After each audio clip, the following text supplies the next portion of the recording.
Sorry. Oh my god.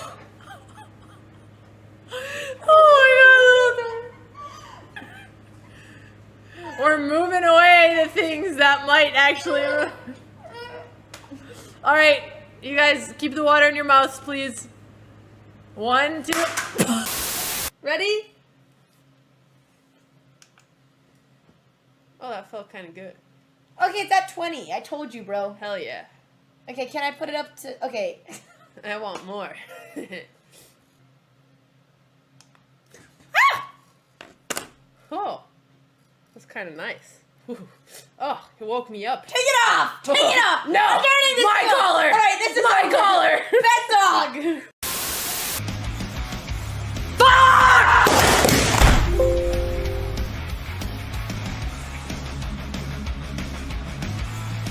I broke my computer screen. I broke my computer.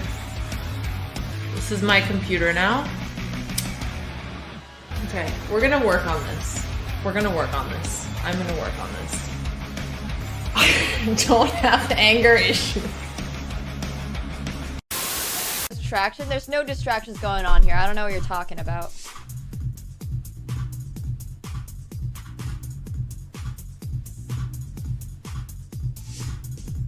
Wait, I got this. I got this.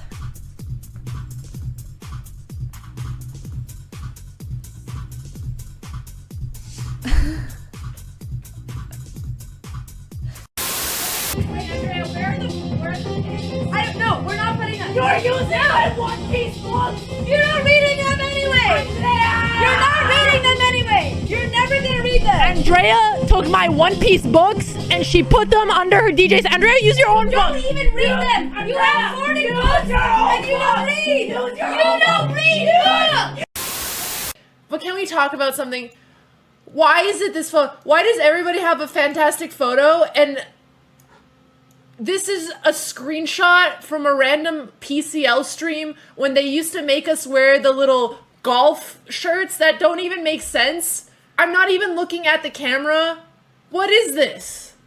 What photo do you want? Oh, well, I would love the same photo I have on Instagram and Twitter. Wait, did we change? We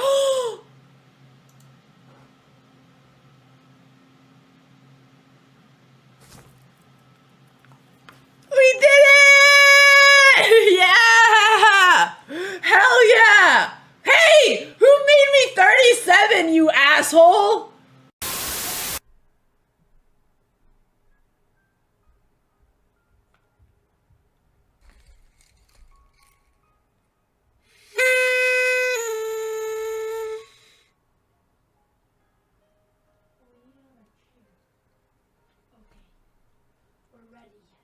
Whoa!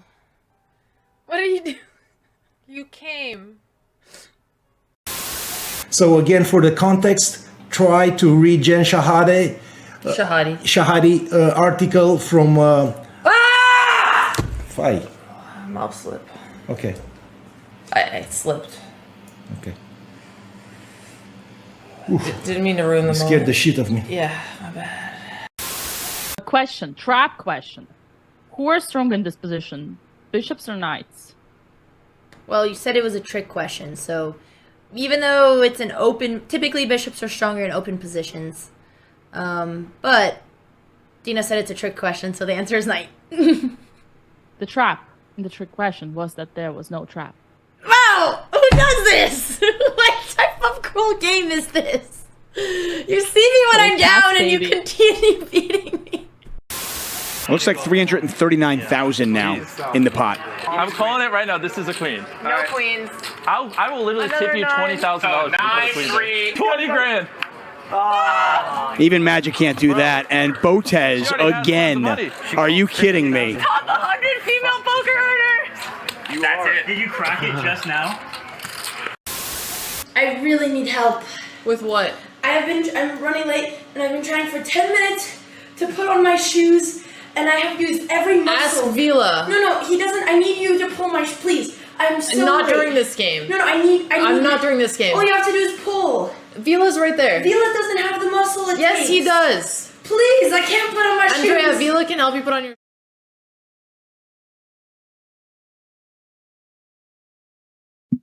Did you count the seconds, Tina? I think the 10 seconds are up. Hi, everyone. How are you doing? We have the camera from Sardinia, and we have two sisters at the board before the game starts. I think that's a first. My name is Jon Ludvig Hamme. I'm here with Dina Belenkaya. Good morning, Dina. Dina, you're definitely muted. Oh no, that's me.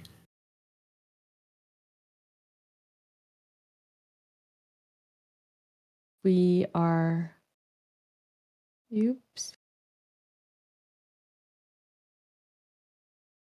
Now I'm hearing you. I didn't hear you earlier. Is that a problem on my end? Hello. Now I'm hearing you.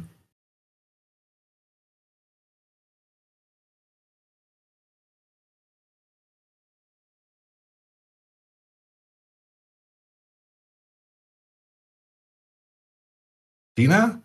Yes, 1 second. Okay. For today's game. Oh, I made a lot of errors. For today's game, there's a big question. What will Andrea play with the white pieces?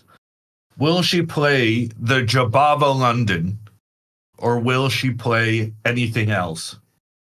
The Jabava London or anything else. You can hear me now. Yes. Hello, everybody, and welcome to this historical day in the BOTEZ family. Once and for all, we are gonna know if Andrea BOTEZ is gonna get a revenge for all the bullying for the childhood, or if Alexandra is gonna show the dominance and prevail and let everybody know who is the mama in the family. I thought you were the mama. I am the mother. Alex is mama. But Alex is the boss, and she has a huge pressure on her shoulders today. The world of Chaz has been waiting for this day once and for all. And yeah, I cannot believe, Hammer. I cannot believe we're gonna witness this truly historical moment. Just at the time that we were going live, I accidentally unplugged my microphone, and I think it's a sign. I think, Hammer, it's a sign that today we're gonna see something very special, very unusual. I think it's like, that cats that can hear the thunderstorm, they run away under the beds. Do you have any information, Dina? I do. Okay. I do too. Whose information do you have? I have Andrea's information. Well, I know what Alexandra is doing. Do you want to compare notes? Okay. I will say this. When we were preparing for the game yesterday, Alexandra insisted that on the call I speak, but she wanted to write because she didn't want Andrea to hear what she was saying. So she was writing and I was speaking during the whole conversation. Also, Alexandra insisted that we look at multiple different openings. We spent half an hour because Alexandra wanted to check out all the internet games that Andrea had played. And Alexandra at some point seriously considered playing pawn to e5 after d4 and going into this queen sacrifice that happens in the... I don't even know what this opening is called. That's how bad this opening is. But this is some queen sacrifice that has been played online by Aman Hambleton. And, well, Alexandra was saying this would be very funny, very good content. And, well, I vetoed it. So that is not happening. Yeah, you gotta be careful. Oh, there she comes. There she comes. The other BOTEZ. She's at the board, you know, and as we speak, I am sending the message to the father. Hello, Andre. Who are you rooting for today? And I'm sending a message to the mother, Lucia. That's Hello, harsh. Lucia. Hope you're doing well. Just wanted to ask, who are you rooting for today? Okay, the handshake has been made, and we're ready for the first move of this game. Andrea smiling at the camera, but she does go for the pawn to d4 in the end, trying to make people believe that she considered doing anything other than the London. But will she play the Jababa London, or will she go for a regular London? I can now reveal that Alexandra is prepared for both instances. Oh, Andrea puts her earplugs. Alexandra Knight to trying to F6. fake. Yeah, Alexandra was faking that she would go pawn to c5, which is what she has played against Andrea on the line almost exclusively. But Alexandra is saying, I am willing to take on your London system by going knight to f6. All right, who was that? That's the tournament director up. Andrea is focused. Andrea took this game very seriously. She came in a suit because she knows this day in the office is gonna be not like any other one. Alexandra was telling me that there's no chance that Andrea is not going to spend like 4 hours preparing because she wants this so much. Andrea has gone for a regular London.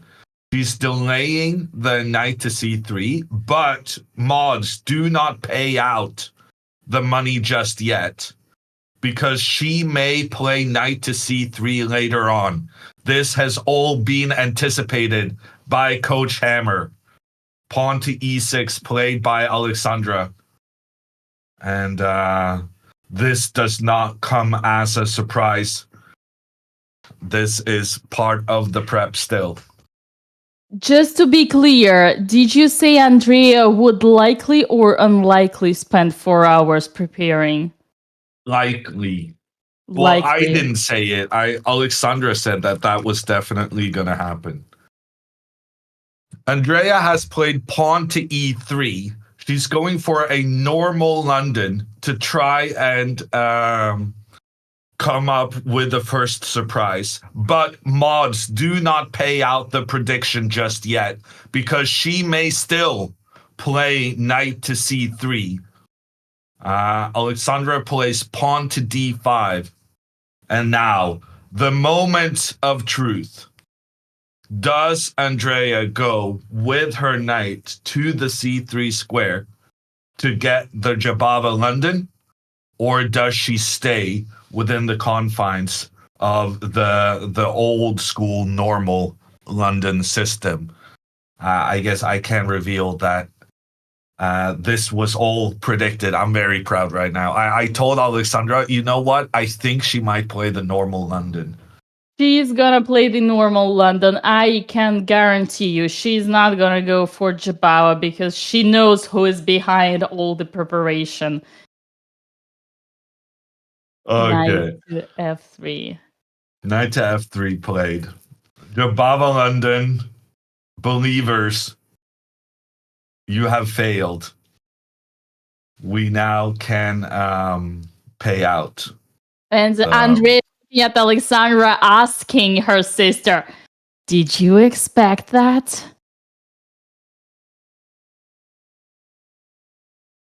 Okay.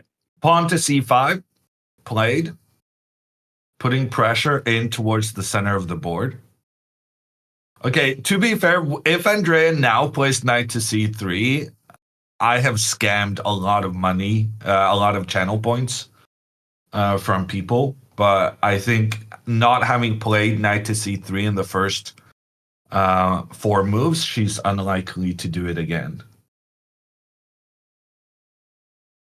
Man, history is being played right now. I cannot believe. I'm still under shock ever since I saw the pairings yesterday. Today is the day C3 has been played on the board, and we have the normal standard London. Knight to C6. Knight to C6 from Alexandra. And now Alexandra's prep is knight to D2, I think. I don't fully remember. But we got ourselves a bowl game. And the Jabava London has not been played. Dina, do you have any intel on this? Is this going to happen again? Has Andrea lost confidence in her main opening? Oh my god, how dare you, Hammer? You are so negative towards Andrea when she is just taking your student out of the book. No, I'm not being negative towards Andrea. I'm being negative towards the Jabava London.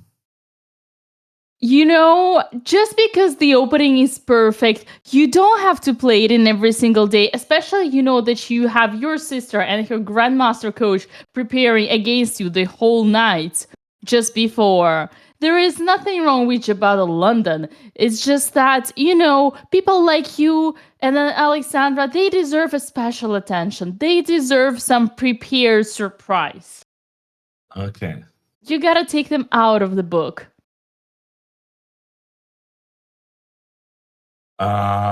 Let's see, knight to D2.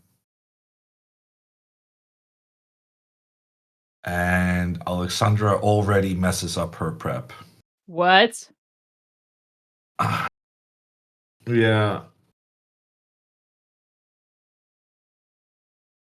Excuse me, did you say you have prepared for 5 hours? And No, Andrea just prepared for a very long time. Alexandra didn't have time for that. Maybe. I don't know. I can guarantee that if anyone was obsessed with the result and preparation, it would be Alexandra. Yeah, maybe.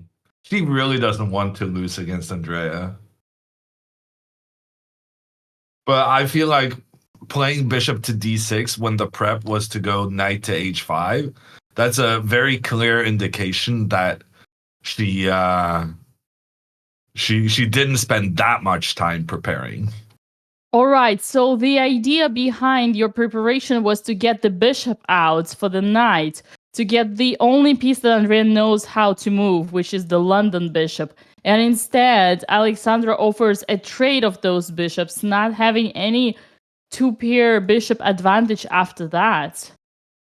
Yeah, no, now I'm just terrified that she's going to go knight h5 now. Oh. But she needs to realize that she messed up. All right, everybody, we're gonna watch Alexandra precisely up. Here's the disappointment face. Here she comes. I think she just looking at the realized ceiling. that this wasn't what we prepared. Up.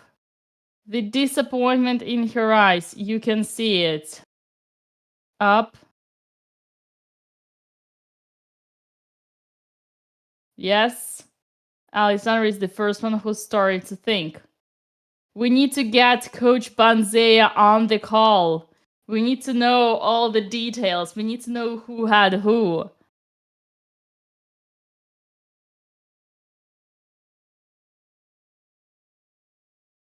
Hey, is this still prep?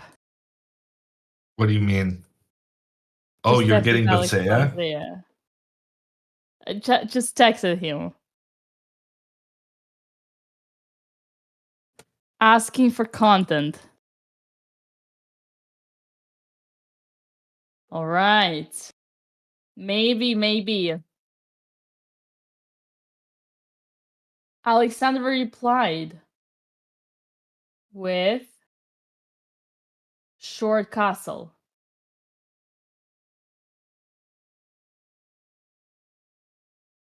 short castle happened on the board. Hammer is very disappointed. He is not impressed. I mean, it's just a game of chess. Very tilted, coach.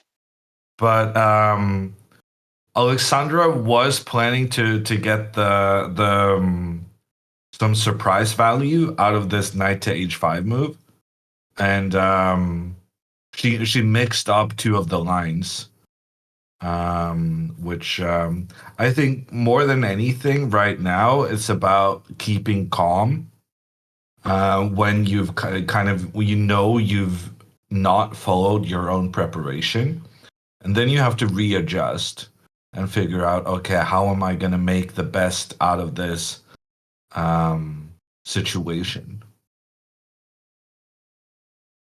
It is official. Alexandra Botez has just mixed up her preparation and now is out of the book. Does it mean that Andrea came better prepared? I guess. Ladies and gentlemen, the history is now being played. Both sisters are facing each other for the first time ever in classical chess. And so far, the advantage after the opening, at least the psychological advantage after the opening, is on Andrea's side.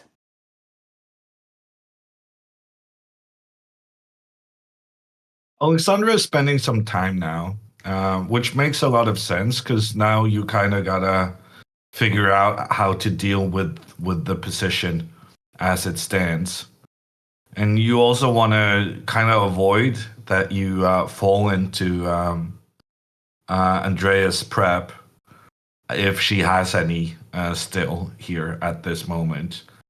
The main moves here for black are pawn to b6 and queen to e7. But the thing here is that after pawn to b6, there's a very, very strange line that goes pawn to e4. And here, black's best move is to retreat the bishop back to e7 to avoid the white pawn moving further forward and attacking both the bishop and the knight. So this becomes kind of weird. This is bishop e7 is the kind of move that you're not going to play unless you know it beforehand. On the other hand, queen to e7 makes a lot of sense because you're trying to reinforce your control of this e5 square, and you want to try and push pawn to e5 next. And if black was able to push the pawn to e5, black would be very slightly better. But the problem is Andrea will then put her knight on that square, preventing the black pawn from moving forward. Black can use their knight to attack the white knight and try to regain control. But then there is a line after knight takes, bishop takes. Bishop takes on d6, queen takes back. Pawn takes on c5, queen takes back. This is one of the most famous traps in the London system, where white out of nowhere has this incredible move, bishop takes h7. A fantastic move, luring the king out into the open. The queen then comes with a check.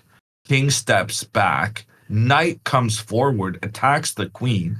The knight cannot be captured because of the pin along the 5th rank. So the queen has to move. But then the knight works together with the queen to threaten checkmate. And this is actually a winning variation for white. So overall, I think it's pretty good news that Alexandra instead, she chose to go with this pawn to b6 move.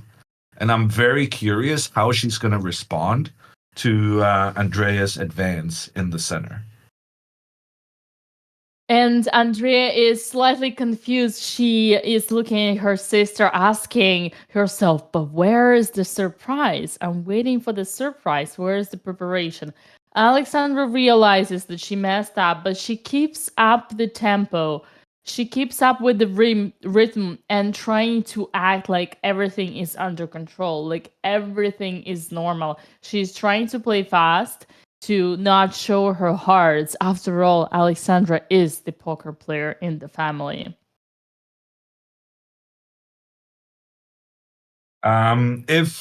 If Andrea doesn't play pawn to e4 here, the position is supposed to be completely fine for black. So pawn to e4 is considered really the only move to test black at this stage. Critical moment for Andrea. She needs to find or remember or understand this breakthrough. If she does not, black is going to put the bishop on b7 and the knight on e5 and control this central square. I do have to say I played these positions myself for black few times, and I would always feel uncomfortable because it would be just simply a lack of space and slightly passive structures, which is once again in Andrea's favor. You think black has a lack of space? Black I literally do. has more aggressive pawns than white do. True. But I guess it's the feeling because of this bishop on d3 that is up. I cannot. Oh, yeah, right. This bishop on d3. I think it's just so powerful that it always makes you this, it gives you this uncomfortable impression. Yeah, no, you can definitely get squeezed a little if white plays the knight to e5. So if Andrea basically needs to make a decision between pushing her pawn up in the center or trying to go with her knight to e5. I think if Andrea castles here, that would actually be a bit of a mistake.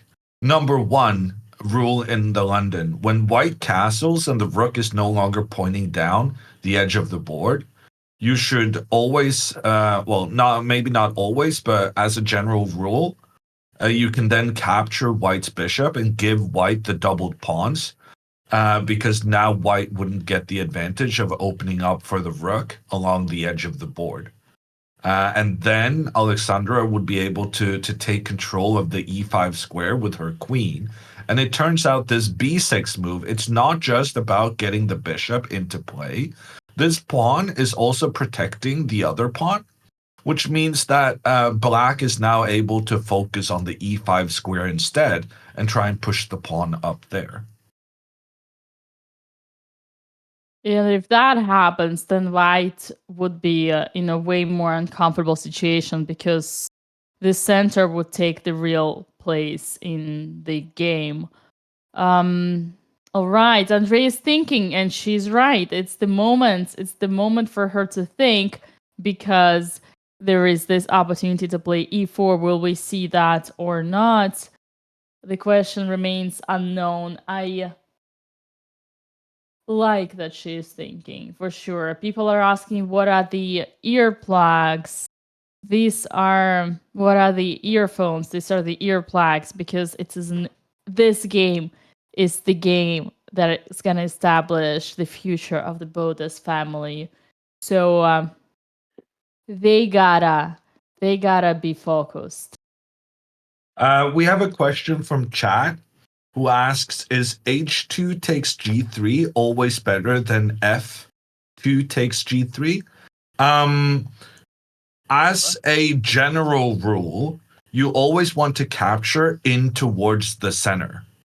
But there's definitely some cases where you capture with the other pawn instead, but those cases are considered exception to the general rule. One thing I will mention is that if you take with the f pawn, then white gets one group of pawns on the king side and one group of pawns in the center and towards the queen side. Oftentimes, you prefer having your pawns, if possible, acting as one unit next to each other. So just as a general rule, you like capturing in towards the middle of the board.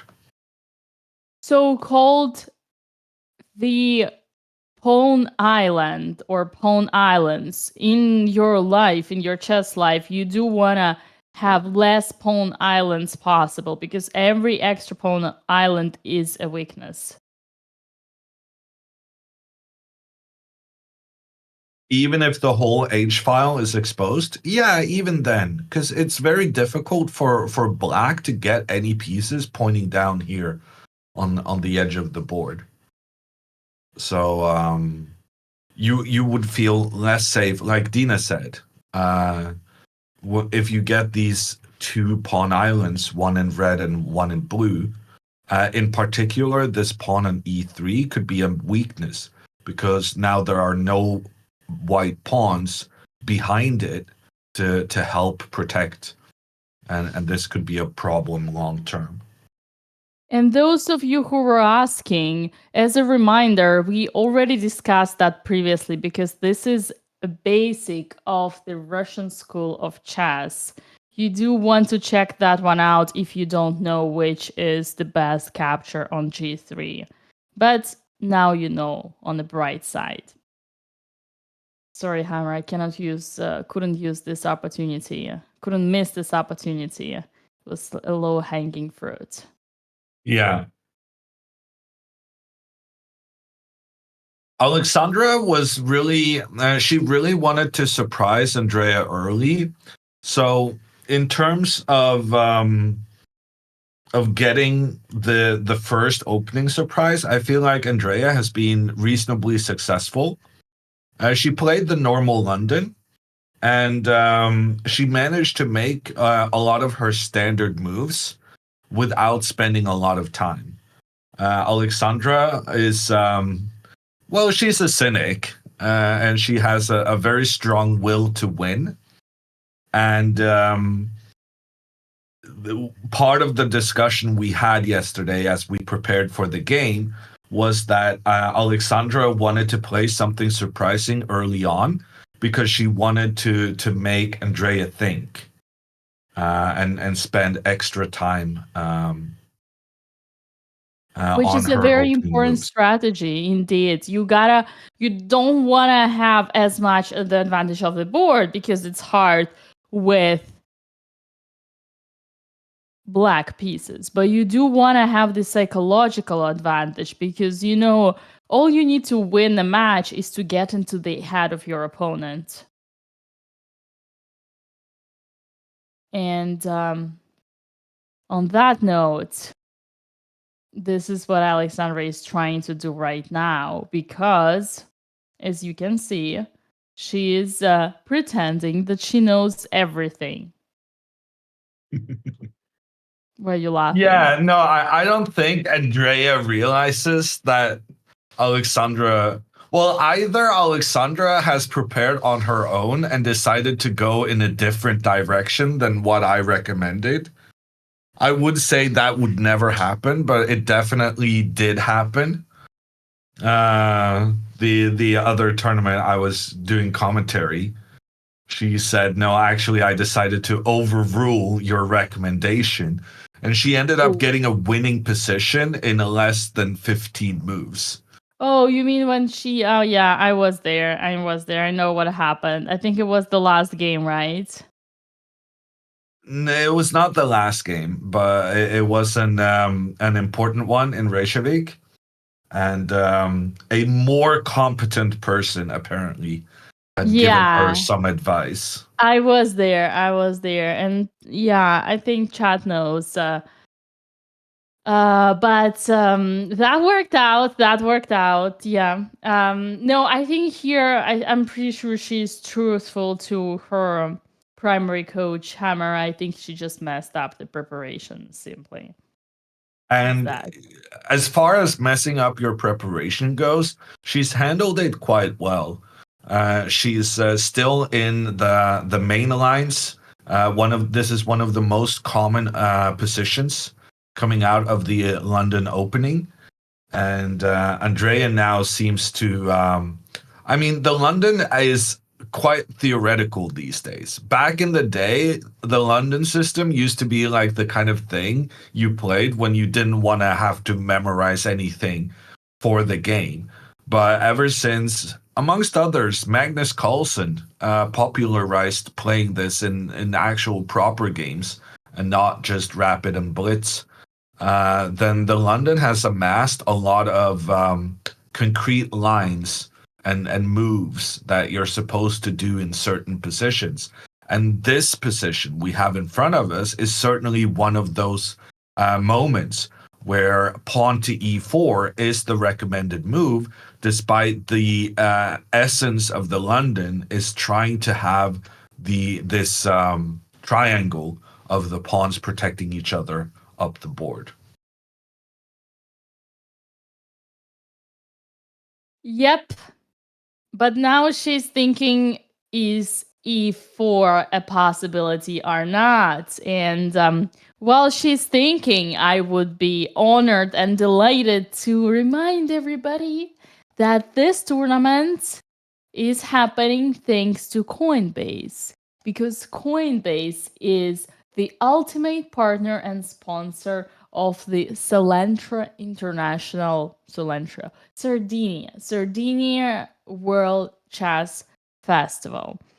You guys already know or not, but during this tournament, we're giving away $20,000 every single round in Bitcoin. You should really participate in the giveaway by using the commands raffle. And of course, you do need to sign up or sign in, filling the form and using the email address that you have already or are going to have in the Coinbase, the affiliate official email address. And at the very least, even though you don't get a chance to win $1,000 or maybe even one of the sisters, if one of the sisters wins, we're gonna have 3 extra for $500. But in any case, you gotta get the chance to use the code BOTEZ20 if you want to claim your first $20 in Bitcoin already after your first transaction.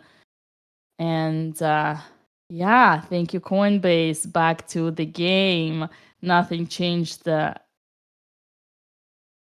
but we expect e4. We do believe e4 is gonna be happening soon.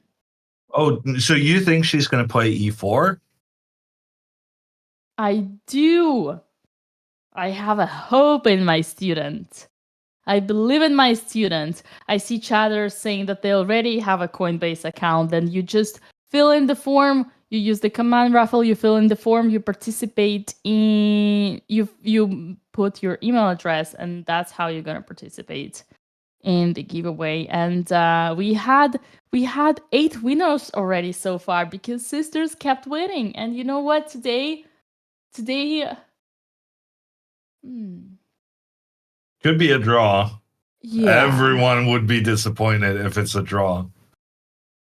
Actually, let me check something. In some cases, a draw could also work. I'm gonna check. A draw. And chat is super strong today. All the supporters came to root for the history, for the historical match.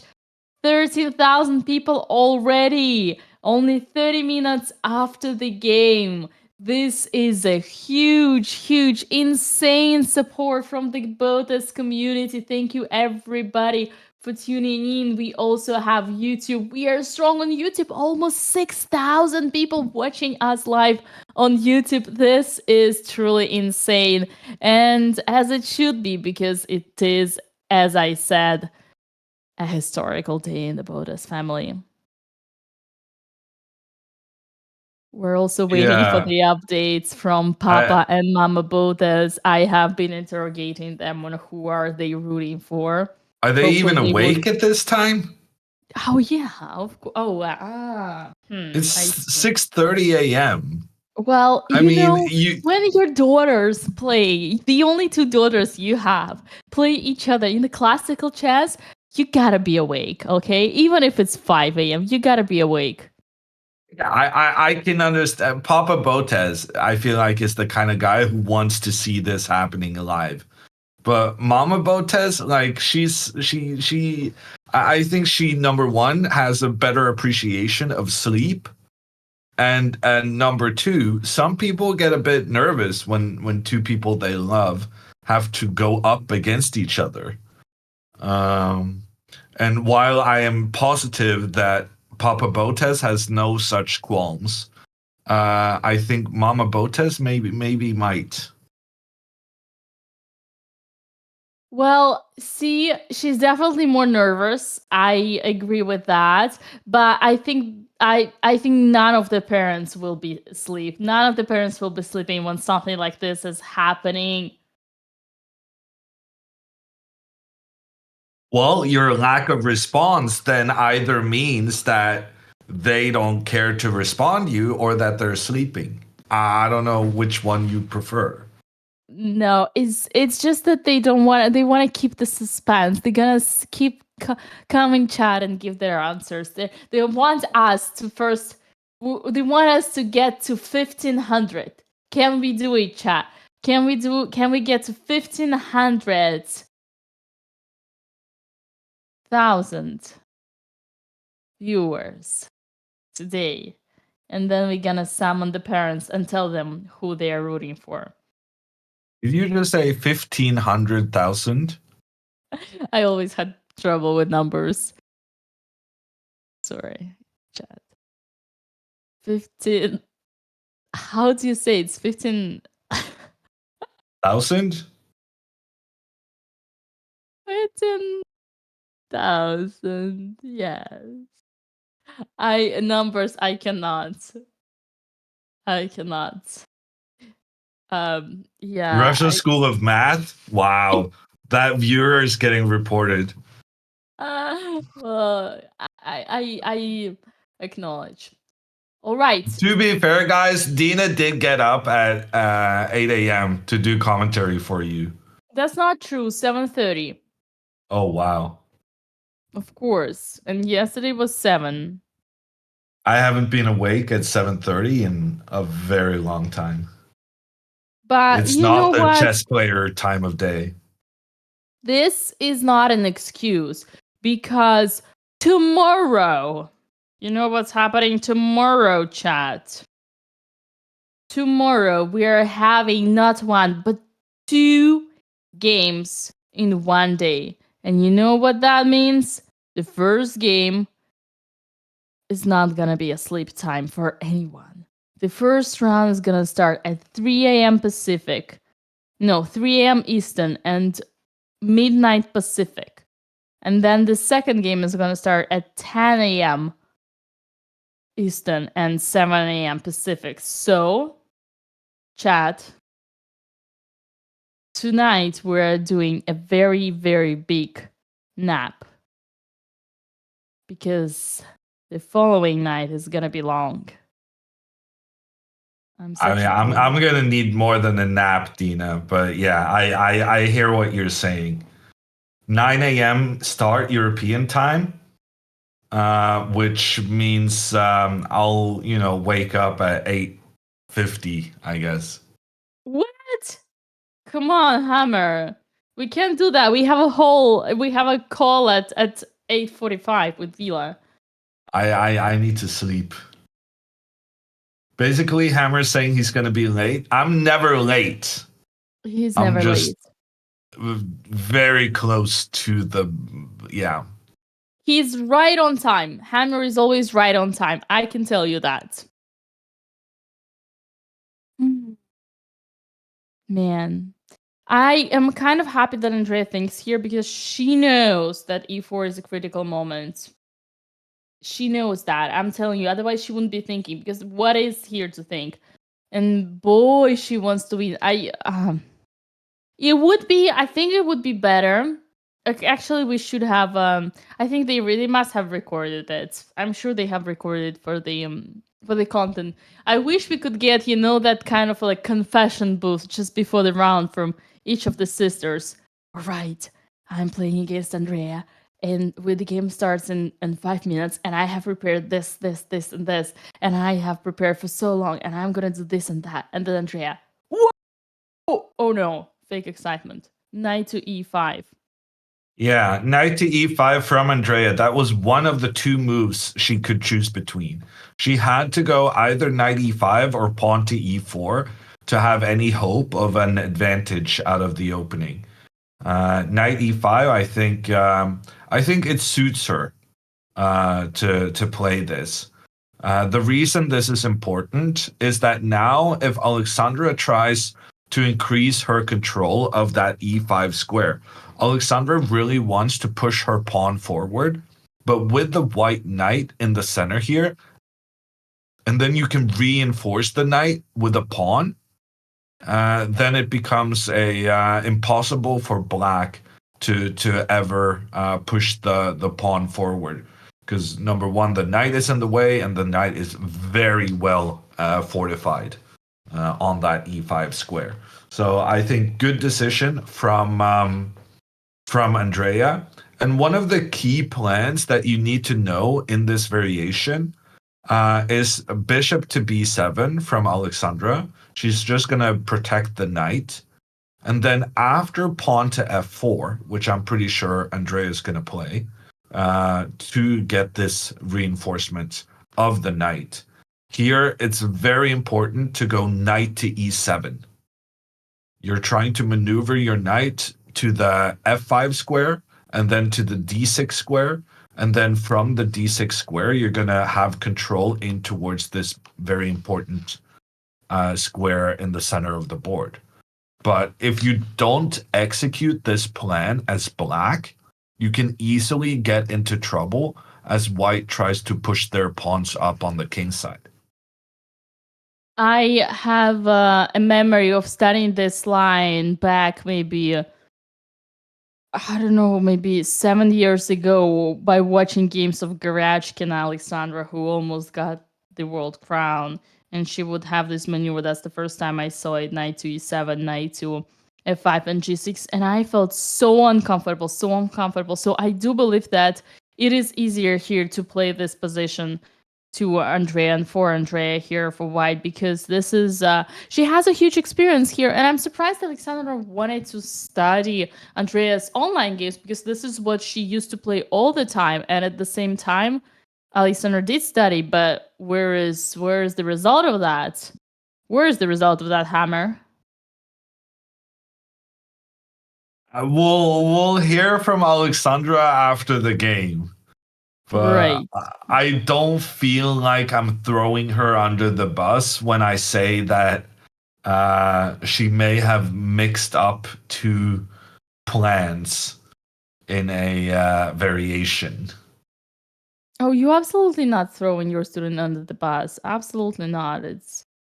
You're just stating the obvious. And well, it wouldn't be obvious unless you had the information, right? Because so far, Alexandra has gone down one of the most common variations in the London.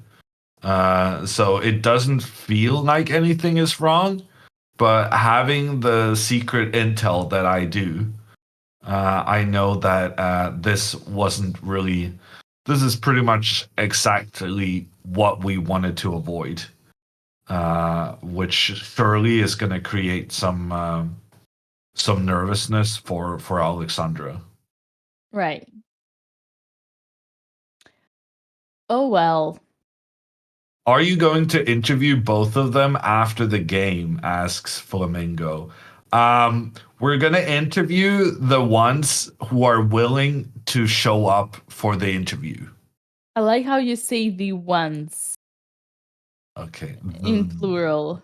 I mean, maybe they both show up.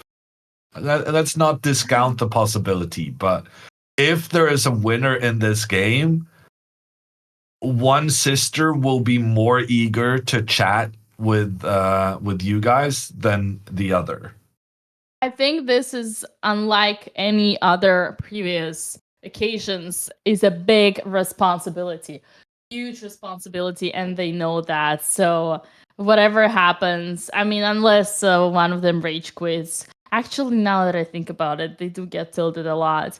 But I saw a comment from one of the moderators saying that I was leaking the future video So I guess the confession did happen, and you guys should get ready for that one on YouTube.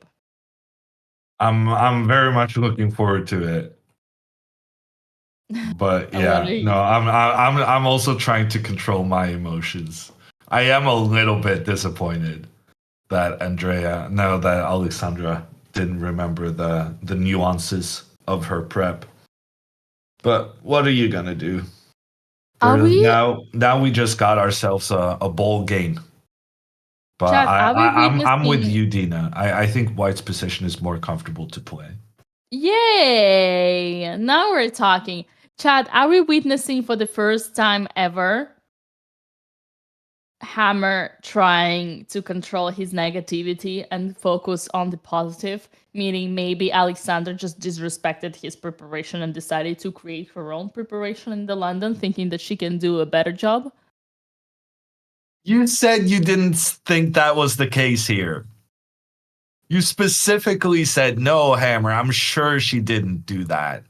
I was just translating what you said, because you said, I'm trying my best to hold my emotions and focus on maybe Alexandra prepared everything. And I say, yes, of course Alexandra prepared everything. That means that she disrespected you and your preparation and decided she can do a better job and doesn't even need you. In which case, you should absolutely even less hold of your emotions. I choose to have faith. Okay. In my student, and I'd like to think she has faith in me. All right, I was trolling. I was trying to create drama. But are the commentators allies or not? Asks Jim Cola. And based on Dina's, I was trying to create drama. I think it's fair to say that there is some rivalry happening in the commentators' booth as well. I think it's fair to mention that I have coached Alexandra, helped her with openings for many, many years. So I do have a certain affinity for her in this matchup. And Dina got her ass kicked by Andrea. So I have no idea why she's so protective of Andrea, but apparently they're really close pals. Excuse me? How are you talking about my friend? You didn't get your ass kicked. You just ran around the ring trying to avoid getting a single hit. And checkmated, okay? And my opponent has been stalling for the entire minute when it was inevitable checkmate, which led to the round 4 of the boxing, which led to all the controversy. But had my opponent not been just sitting and looking at the ceiling waiting for the time to run down where it was checkmating too, we wouldn't have seen all that. And then what would you call what you were doing during the boxing then? If you want to use the word stalling. I was doing the exact thing that my opponent was doing on the chessboard. I was doing on the ring. So what kind of complaints can you have then? My complaints is that Andrea is not someone who kicked my butt. Andrea is my best friend, and that's why I'm rooting for her. Okay. But were you best friends during the boxing match? That led to us becoming best friends. But we were already I genuinely, Dina, I genuinely do think that's very wholesome. The fact that you stayed in LA, stayed at their house after the boxing, and you guys became best friends after having fought each other, I do think that's pretty wholesome. Yeah, it is a particular situation. We were on a good terms already, kind of, but yeah, definitely became closer after that. And then I spent 1 month in their house right after, and then we continued keeping in touch, and we were discussing moving together and moving all 3 or 4 or 5 to New York. That plan didn't work out, but I came back 6 months later in August and stayed for another month in the house. And then we did a Europe trip together and spent the entire month in Prague and Reykjavik. And in fact, in Reykjavik, or as we say in the local Norwegian Reykjavik, we actually even shared the room for entire 10 days together with Andrea. And that room, I can tell you, was only 20 meters. You translate that to American. 20 meters is a lot, Dina. I don't know what kind of palaces you're used to, but you mean 20 square meters? Yeah. Oh, yeah, sure. That's still not For that me and bad. Andrea, knowing that the only Andrea's luggage and the Hurricane Andrea that comes after her takes takes usually 20 meters. Sure, yeah. And we survived. And we would talk every night about everything. And then in Fermentera, she would FaceTime me and she would tell me stories on how she had a trip to Sweden for music. That's very. I'm touched, Dina. My eyes are watering at the wholesomeness of your entire story. Oh, feel free to take another break if you cannot hold your emotions. I'm gonna manage to complete an hour before I have to take a break. But well, yeah, on that I was note, taking. Yeah, you were taking. I was taking a bit more breaks than you yesterday. I did notice that. Ooh, what's that, Hammer? What is that? Show us. You got a kettle over there? Man, you're a tea kettle? professional. He's What do got you a mean? kettle. It's quite nice. Yeah. But I actually I don't like this time usage from Alexandra. I mean, I think Andrea spent a ridiculous amount of time on her move, but then Alexandra responding with the same kind of time usage. What Alexandra has been doing the last couple of months is that she's played very quickly. Yeah. I would argue too quickly, but the problem with your time management is that the right amount of time to use for your moves, it's such a tricky balance. And right now, I do feel like Alexandra is on the wrong side of that balance. Bishop to b7, her knight is under attack. Bishop to b7 is just a very sensible move. But then the question becomes, how do you deal with pawn to f4 afterwards? One chatter is asking if one of them is getting eliminated after the match. That's a fun question. That is a fun question, but no, this is a Swiss system tournament. It's not elimination.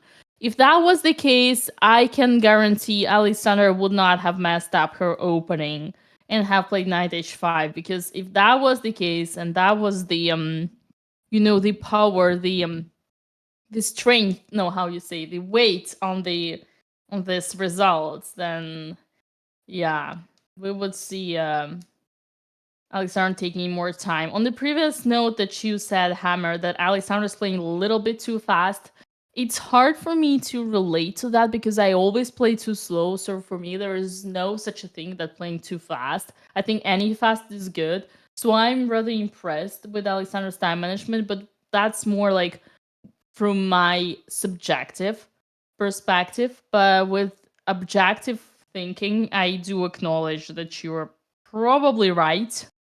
And she might take a little bit more of time. That being said, she puts so much pressure on her opponents all the time. And I told you this before. Look at her. She's still thinking. She's just doing it during her opponent's time. So, hey, I actually disagree. Yeah. Okay. Queen c7 on the board. Alexandra is putting pressure in towards the knight on e5. And she's basically trying to encourage that knight to move away and to then have less central control. Andrea is almost certainly going to play pawn to f4 to reinforce her knight's protection. And this becomes a very, very important moment in the game. I think there are two decent plans Alexandra can choose between.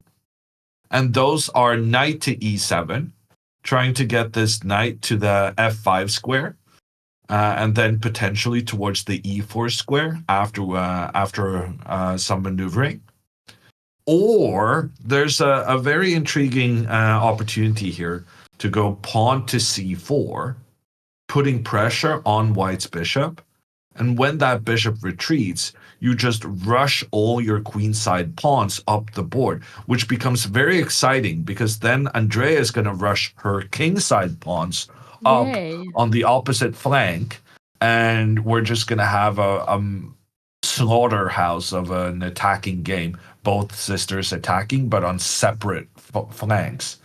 So it becomes a question of who gets through with their attack first. And I have amazing news for you guys.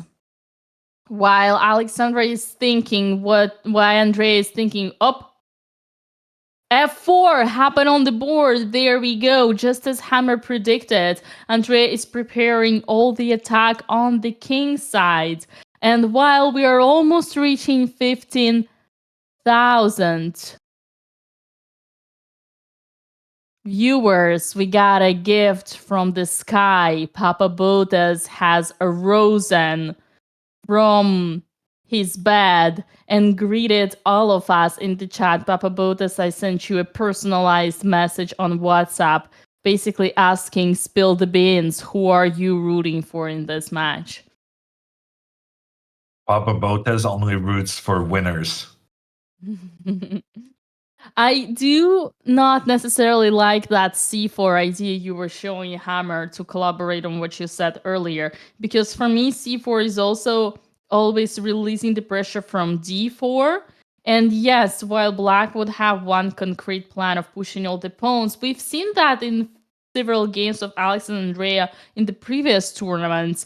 I don't know if you guys remember, I mentioned how important it is to keep the pawn structure flexible. Even if the position would be equal according to the engine after that happening, I do believe that it would be so much easier on practical level to play for black. Plus, for someone like Andrea, whose only goal when she plays chess is to go for the opponent's king. Well, I definitely understand that argument, Dina, and I agree with you that c4 releasing the pressure in the center is a very controversial decision. But that being said, I think if Alexandra just plays normal moves, like bishop to b7, I think even here, she's gonna be there's a danger to her position that just centralizing the pieces will allow Andrea to be very aggressive with her pawns and try to create an attack on the king side. So that's why I like the c4 move, because it has a clear plan moving forward, that afterwards you push your b pawn and so on and so forth.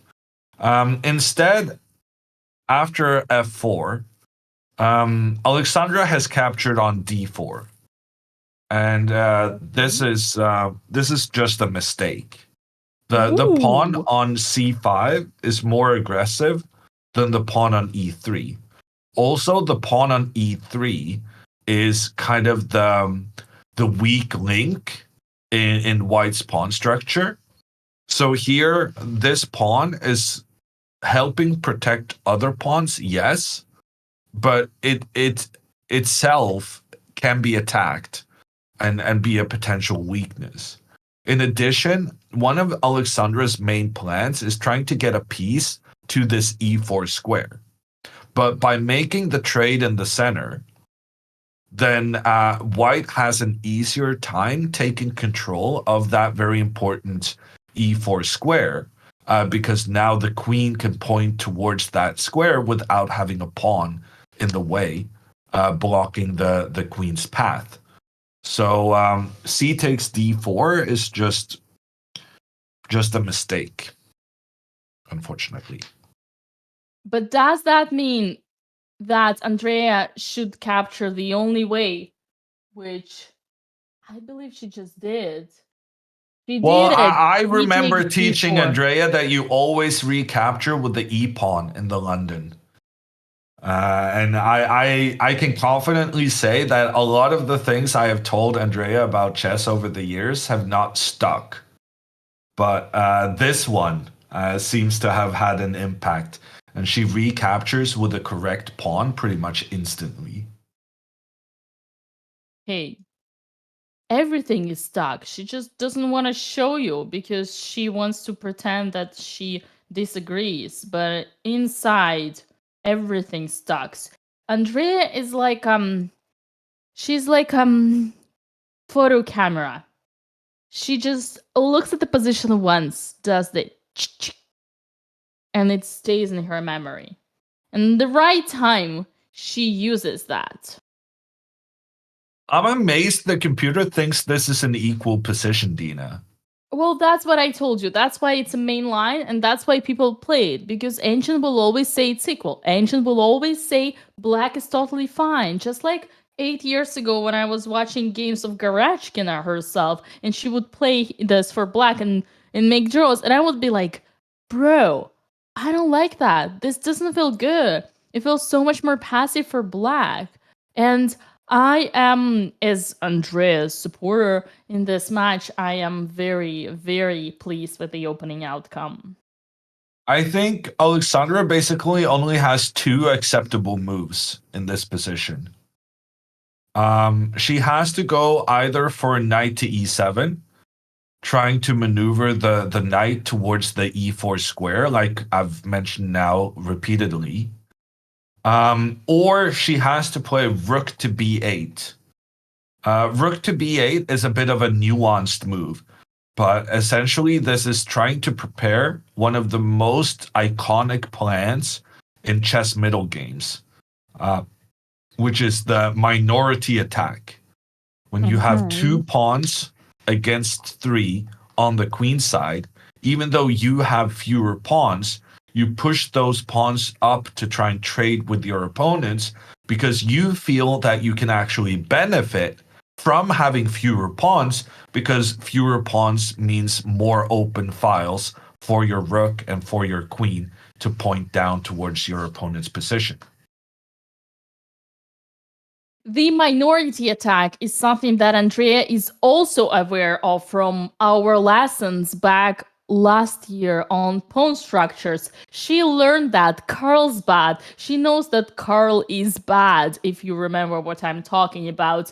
And that's it. That's official. 15,000 people are watching us on Twitch, but I should not forget that we are also being watched on YouTube by almost 7,000. And Hammer, you might not know it, but we are also streaming live to Twitter. Hello, Twitter. We have almost 13,000 people watching us from there. So it is a big match. It's a big fight today in the history of the family. We have Papa BOTEZ in chat confirming that he has been awake from 5 a.m. in the morning. He has been calling all the entire Romania to awake everybody from the grave. Even great parents are watching right now their great granddaughters fight in Sardinia. And we got to move pawn to g6 from Alexandra. And this is, I actually like this move, Dina. I'm actually a big fan of this move. You do? How Yes. about what about your dark squares, my friend? Well, what are you going to use to attack those dark squares? Are you going to spend this guy? I'm gonna play queen f3, bishop f4, bishop g5, queen h3, queen pawn to h6, and check. No, you got it all wrong, Dina. And in fact, g6 combines perfectly with pawn takes on d4.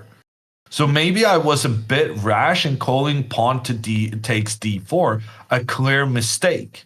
Because even though I am unhappy about black trading off a nice aggressive pawn versus white's defensive pawn. What I will say is that with the removal of white's pawn from this e3 square, now there's no white pawn giving protection to its buddy on f4. And with her latest move, pawn to g6, Alexandra is preparing knight to h5, which, by the way, is the plan that she was planning to play in the opening and then kind of forgot. But now she's moving back to that plan. And I think that's a very, very clever one, because how is Andrea now going to manage to both keep her bishop and keep the pawn that's about to be attacked? You can use Dina's move, queen to f3. I kind of like your idea here, Dina. Queen to f3 is a solid move, also because it takes control of the e4 square. But then Alexandra would get to execute her plan. She would get to move the knight, attack the bishop, and after the bishop moves, we start to realize why moving this knight was such a priority for Alexandra, because then we have pawn to f6. And white, by moving the knight, we've given the pawn permission to take over the f6 square. And by moving the pawn to f6, we force the white knight to trade for the black knight.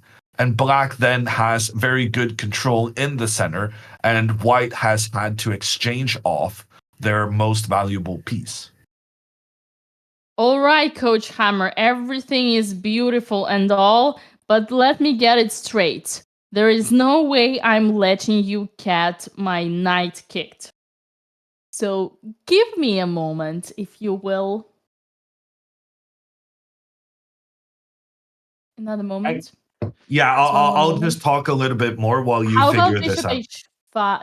Bishop h4. You gotta go knight h5. Yes. G3, f6, Yes. and boom, and boom. You're welcome. Okay, maybe it's not that cool. Where's the main You I thought you said you weren't gonna get rid of your knight. Wait. And you ended up sacrificing it for just 2 pawns. We're gonna find it. We're gonna find the way. Gotta find the way. Come on.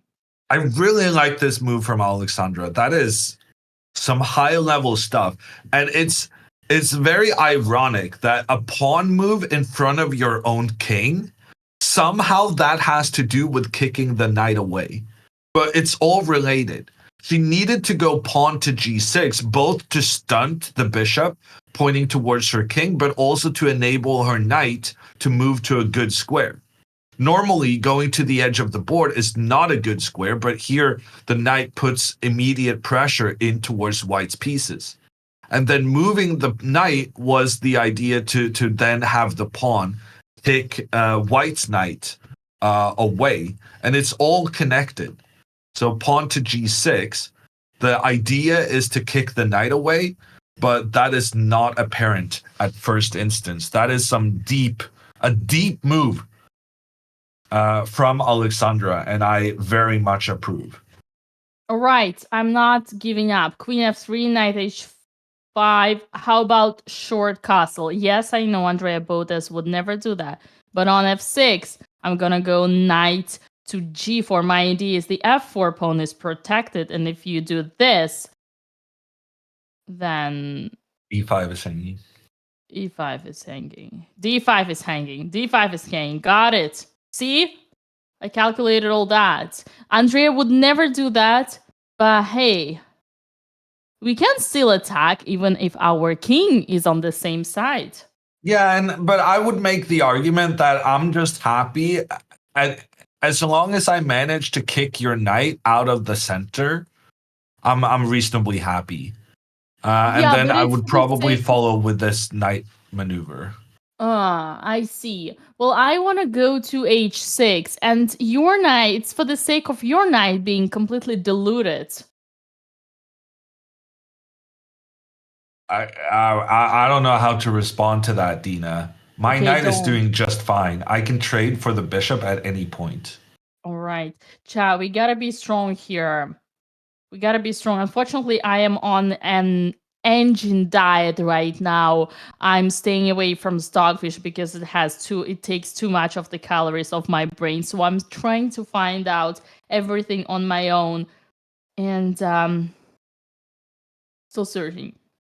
I don't know. For some reason, we don't have access to the engine here on the classroom board. No, she would never do. Come on, Andrea. I'm trying to help you, girl. I got you. Got your back. I'm your friend here. Bear Can with I me. go to the bathroom while you figure this out, Dina? Is that Okay, so I'm much asking, pressure but on I'm you? not really asking because. Wait, that's so much pressure on you. Of course, of course. Please be my guest. You are allowed to release your belt. Go Thank you. ahead. All right, chat. It's time. It's time now or never. We gotta unleash. I'm gonna unleash the inner stockfish. I'm gonna say knight to f3, knight to h5, knight to g5, f6, and knight to h7. Oh my god, I found it! And king h7 and bishop. Oh no, queen h5, queen h5, and king g. And knight g6. This is. Oh, I see the engine. I see the engine. The engine arose. Look at this. Wait, I just did this. And then this. And f6 and knight h7. And the only move here is. Oh my god, she's not gonna find it. The only move here is knight to e5. I think I found it. Queen h7. There is bishop to g6. Queen h6. There is. Queen h5? No, bishop to h5. But then we're piece down. So the best, according to the engine, is to take with the queen. And after queen takes, bishop takes, f takes. After what is this? Andrea is a piece down. There is no attack and position is equal. Nah, that will never happen. Never happen. Let me see another. I do love this. I do love this. But here we gotta find what are the alternatives. Knight to c6 is not an. Oh, Andrea made a move. What did she do? What did she do?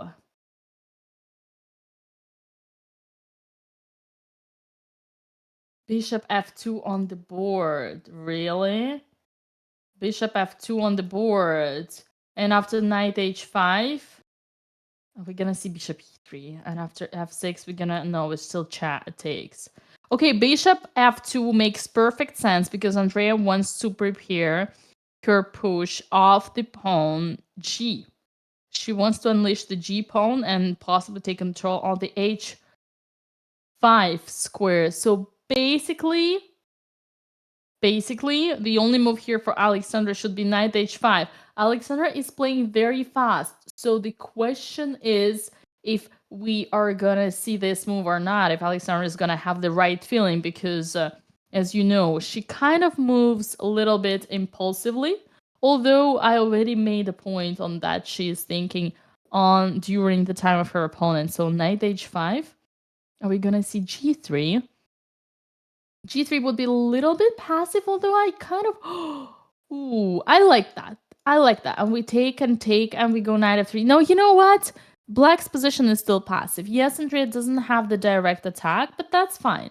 You know, even she can't even. I mean, we still don't know where to castle. Here, I think the beauty for white is that we have the opportunity to castle both sides, and we still hold on our horses. We hold our horses. Hold on your horses. We hold on our horses. Right? We hold on. We hold. English check. Hold down. We hold down the horses. Beautiful. Beautiful. 16,000 people are watching us in the meantime live on Twitch. There we go. strong support, and Hammer is back. Hammer, I have news for you. Andrea played bishop f2, which does make perfect sense because she's preparing the push of the g pawn, and in case of knight to h5, we still have the option of playing simply g3. I don't think Andrea would play bishop e3, although somewhere in the future it would make sense because we want to put the bishop on h6. But g3 would be... actually, the bishop makes more sense because we have a g4 option as well. And after f6, white will have options. I think Andrea... I don't know, actually. She might play it. Andrea loves to move 20 times the same piece when her king is still not castled. Not saying that it is bad in this position, but she might actually play bishop e3. Well, actually, Alexandra didn't go knight to h5. I'm a bit disappointed by that. I was so full of praise with this g6 move, and I thought it quite obviously prepared knight to h5, but now she's had a change of heart, and she goes pawn to a5 instead. Pawn to a5 is a okay move. She's planning to try and trade off the light squared bishops.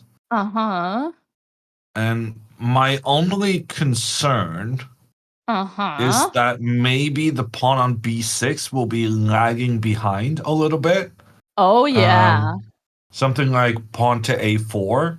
This would be a grandmaster level strategy. And bishop b5, sorry, Hammer, I jumped ahead. My ADHD couldn't keep up with the opportunity, but I know this is what you wanted. Yeah, it was in fact not, but what? Okay. I just wanted to make the trade. Doesn't really matter, because Andrea is a seasoned London player, and she knows that when Blacks tries to trade the bishops, you should often try to prevent that. But the irony here, Dina, is that by playing queen to e2, Andrea is kind of forcing Alexandra back to the main plan of knight to h5. Man, Andrea shows such a maturity when playing her only opening. Oh, wait a second. That is her only opening. How many hours did Alexandra spend on studying it? Oh, right. She knew her entire life what her sister was playing and still didn't make it right on move 5. Never mind. I think it was move 6, Dina, but... Oh, that changes everything, Hammer. I'm just saying, I'm telling on you. Okay. If you're gonna put this on me, then I'm gonna tell Alexandra everything about what you're saying and how you're insinuating. Hammer, I'm here just a passer. I'm just passing by. You are here, the guru of chess, so don't hesitate. You can throw me under the bus at any moment. I will not get offended. Whatever it makes to help save your reputation as a coach. Just as long as we got our priorities straight, Dina. So I'm kind of hoping for knight to h5 now. Again, I think this is a great plan. Get the knight out of the way so that you can use your pawn to kick white's knight away from its very nice central positioning. If Alexandra doesn't go knight to h5, I think she's going to be in massive trouble here. Massive trouble for Alexandra unless she plays knight to h5. I love the sound of that. Well, maybe she plays knight to h5, Dina. Maybe she gets it wrong on. Maybe she gets it right on the third try. You know what they say: third time's the charm. Right. Third time is when you fail for the third time. She did go knight h5. Ooh, she remembered. Okay. All right. Kudos to Alexandra and all the older sibling fans. She did play the right move. Finally, coach approves. Knight to h5 is on the board. And, honestly, yeah, go ahead. Yeah, I'm just gonna get to the current position. What do you think, Dina? G3 or bishop to E2, E3? First, I was always looking at G3 because Andrea knows what it is to build the barrier against the bishop and against the knight on H5, but trying to get into Andrea's mind, and you know already by now that I do pretty decent job on that. Her general idea was to push the G pawn, so she loves sticking with her ideas, and I think bishop E3 is gonna happen. Plus, she has this thing that she loves moving the same piece 20 different times in the same position. We saw it in the round 1 with the knight H3, knight F4, knight D3, knight B5, knight A6, knight back to knight C7. I think that's what happened. And in the second game, how many times did we see, sorry, Hammer, I gotta draw this, bishop G6.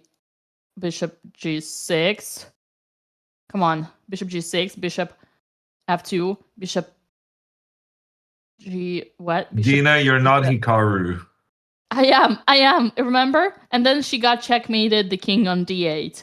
That's what happened. So I think knowing Andrea, she is gonna play bishop E3. That's the moral of the story. But in this particular position, it's okay. Normally it's bad. Here it's fine. It's only 1, 2, 3, 4. It's only 4 moves with the exact same piece in the opening when your king is still in the center. I mean, yesterday's Dina would be quite unhappy about that. Are you more forgiving of Andrea when she's playing Alexandra? No, it's just that here in particular, it kind of makes sense because Alexandra's dark squares are weak, right? It's like they shouldn't be. They should be red because it's a bad weakness. And here, Andrea would wish to put her bishop on G6 and then the queen on F6 and then checkmate on G7, the king. So in that sense, bishop on E3 makes perfect meaning. But also, I do want to highlight the whole idea behind Andrea's moving of the bishop was to push the G pawn, and then the G pawn would attack the knight on H5. Whereas if she just does this solid G3, she kind of, for now, this is very flexible. This is a grandmaster move. Let me get it straight. G3 is making your opponent fall asleep. It's like melatonin that Andrea takes before the bed and Valerian. Because you kind of say, hey, it's okay, buddy. We're friends. I'm not going to attack. And, 2 moves later, boom, G4 straight into your face like this. So I just think that Andrea is not the two-factor step, two-step thinker. I think here she's going to be a one-step thinker. Okay, I'm done. Okay.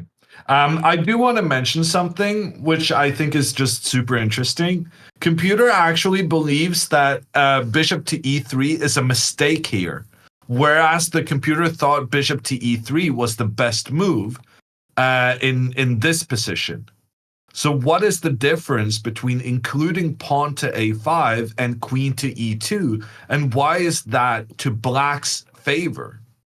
Let's go into the current situation. Pawn to A5, trying to go bishop to A6, queen E2, protecting against bishop to A6, and now after knight to H5, bishop to E3 can be met by pawn to F6. Attacking the knight. And if the knight trades for the black knight, the brilliant thing about this is that Alexandra would not have to recapture the knight immediately, because the knight is actually trapped where it stands because the pawn on A5 is controlling the B4 square, which is one of the retreat opportunities White's knight had. And here, computer recommends knight takes F4. Attacking the queen, still attacking the knight. After the trade, we recapture, and this knight, we're essentially saying that there's no rush to capture this knight because we can capture it later on. That would be insane. And Alexandra is a good calculator, so she would easily spot that. Andrea, on the other hand, is also a good calculator, but she could easily blunder because it's an intermediate move, and it's a source for your opponent. So you're always lucky to blunder these sources, extra resources of your opponents rather than your own. Sure. Yeah, let's go with that. I sensed some disagreement. Yeah. This is very high level stuff. All right, so basically Hammer said they're both doomed and they would not see any of this. Okay, got it. I just mention it as a curiosity. It's a cool theme, but I think it's unlikely to happen. Got it. And well, I do think, that being said, bishop to e3, I do think it's unlikely, Dina, for the reasons you kind of explained, where the pawn afterwards can go 2 steps forward and attack the knight. Right. Okay. Well, assuming it is bishop to e3, now f6, Andrea's first candidate, I guarantee, is gonna be this. Unfortunately, it absolutely does not work, and fortunately for us, she's gonna see that. So that means if she wants to sacrifice, she needs to use the pawn to protect. Exactly. So she might actually consider like this. And I was trying to analyze this while you were gone, but I couldn't find a follow-up. Problem is that they always have the e5. Yeah, I could also probably go bishop a6.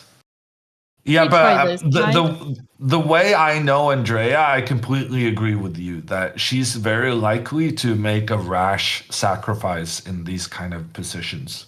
Yeah. Which is why I'm kind of changing my mind now. I gave Alexandra a really hard time making the trade between the pawns in the center, but her follow-up plan of targeting the f4 pawn has been so brilliant that I'm gonna officially apologize and say that Alexandra's decision to make the trade in the center was in fact not a mistake, and the way she has followed up thereafter means that I now think she has the better position. Especially considering the style of play that they have.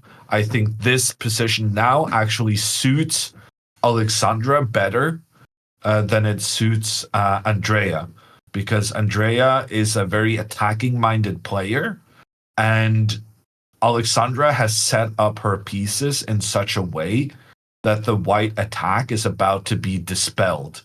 And Andrea doesn't have the greatest track record with accepting reality in attacking positions. Wow. That was such a high, deep level chess psychology analysis over there. Coach Hammer, do you think Alexandra has the exact same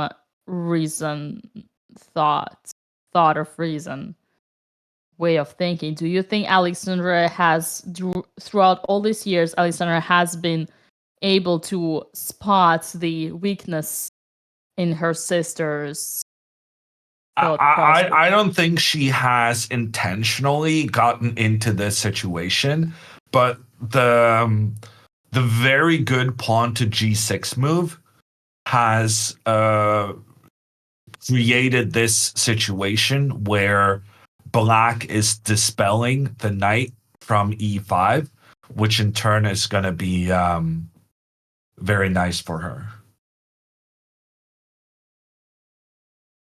So she hasn't. Understood. She just got lucky. This is what you're saying. Well, I mean, I would argue that pawn to g6 is such a good move that it's not necessarily luck. Yeah, sometimes just it makes the dots connect, right? You do the right thing and then it works out. This is why you need to follow basic principles. G6 was basically killing the strongest piece, building the barrier against the bishop on d3, plus all the mating ideas with the queen and the knight. So one move with a pawn, even though it looked like weakness, but hey, we still got the bishop, and it still can go back and defend the squares. We protected all the weaknesses here. All the plan we protected with one move with one single pawn. We stopped all the plans of white. So yeah, I agree. Well played by Miss BOTEZ. And in the meantime, we got 17,000 people watching us live on Twitch, all together with 7,000 on YouTube and 13,000 on Twitter. Ladies and Is that gentlemen, important to always mention your viewer numbers? Does that help get more viewers?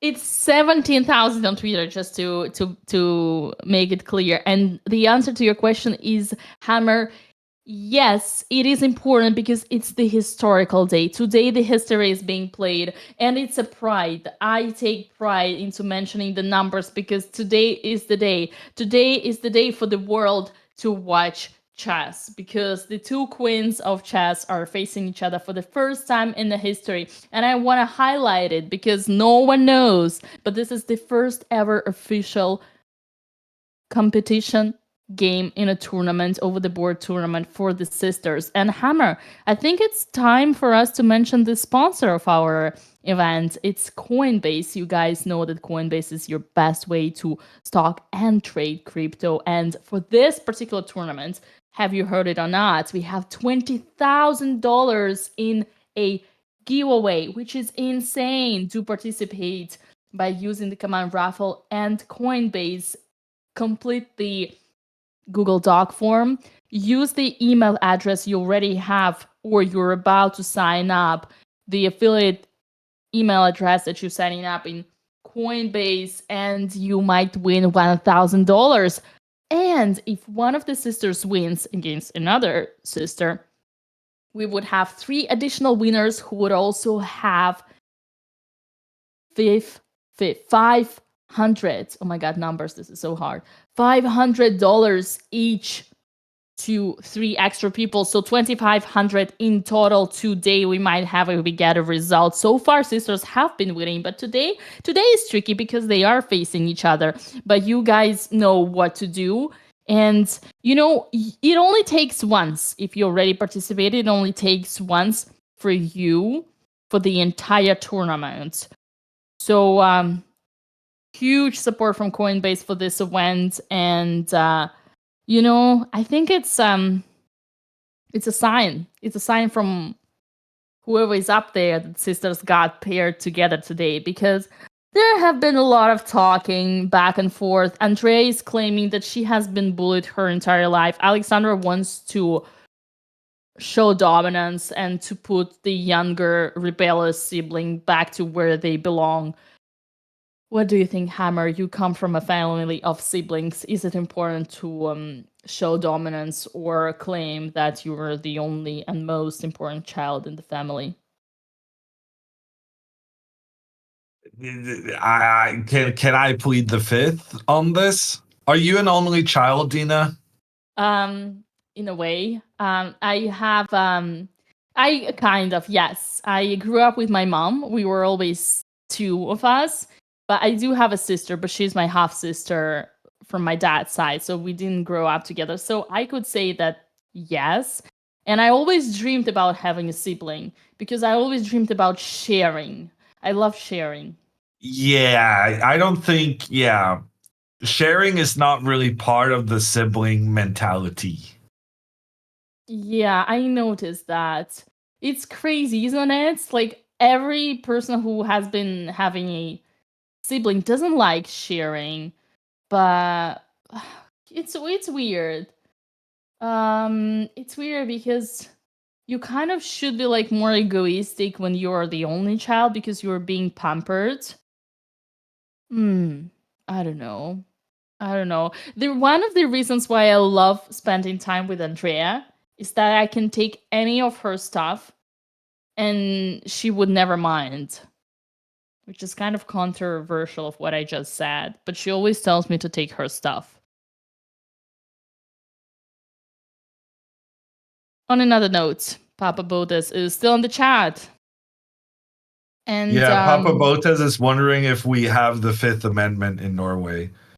What is the Fifth or rather, Amendment? the sentiment of the Fifth Amendment, I guess he means. I'm sure we have laws that you don't have to self-incriminate, but we don't have amendments, so we would never kind of reference a certain law the way you do in the US.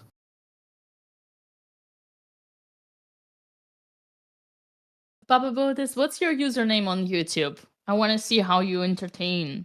And who is your preferred child? You haven't replied to me, and neither did your wife, by the way.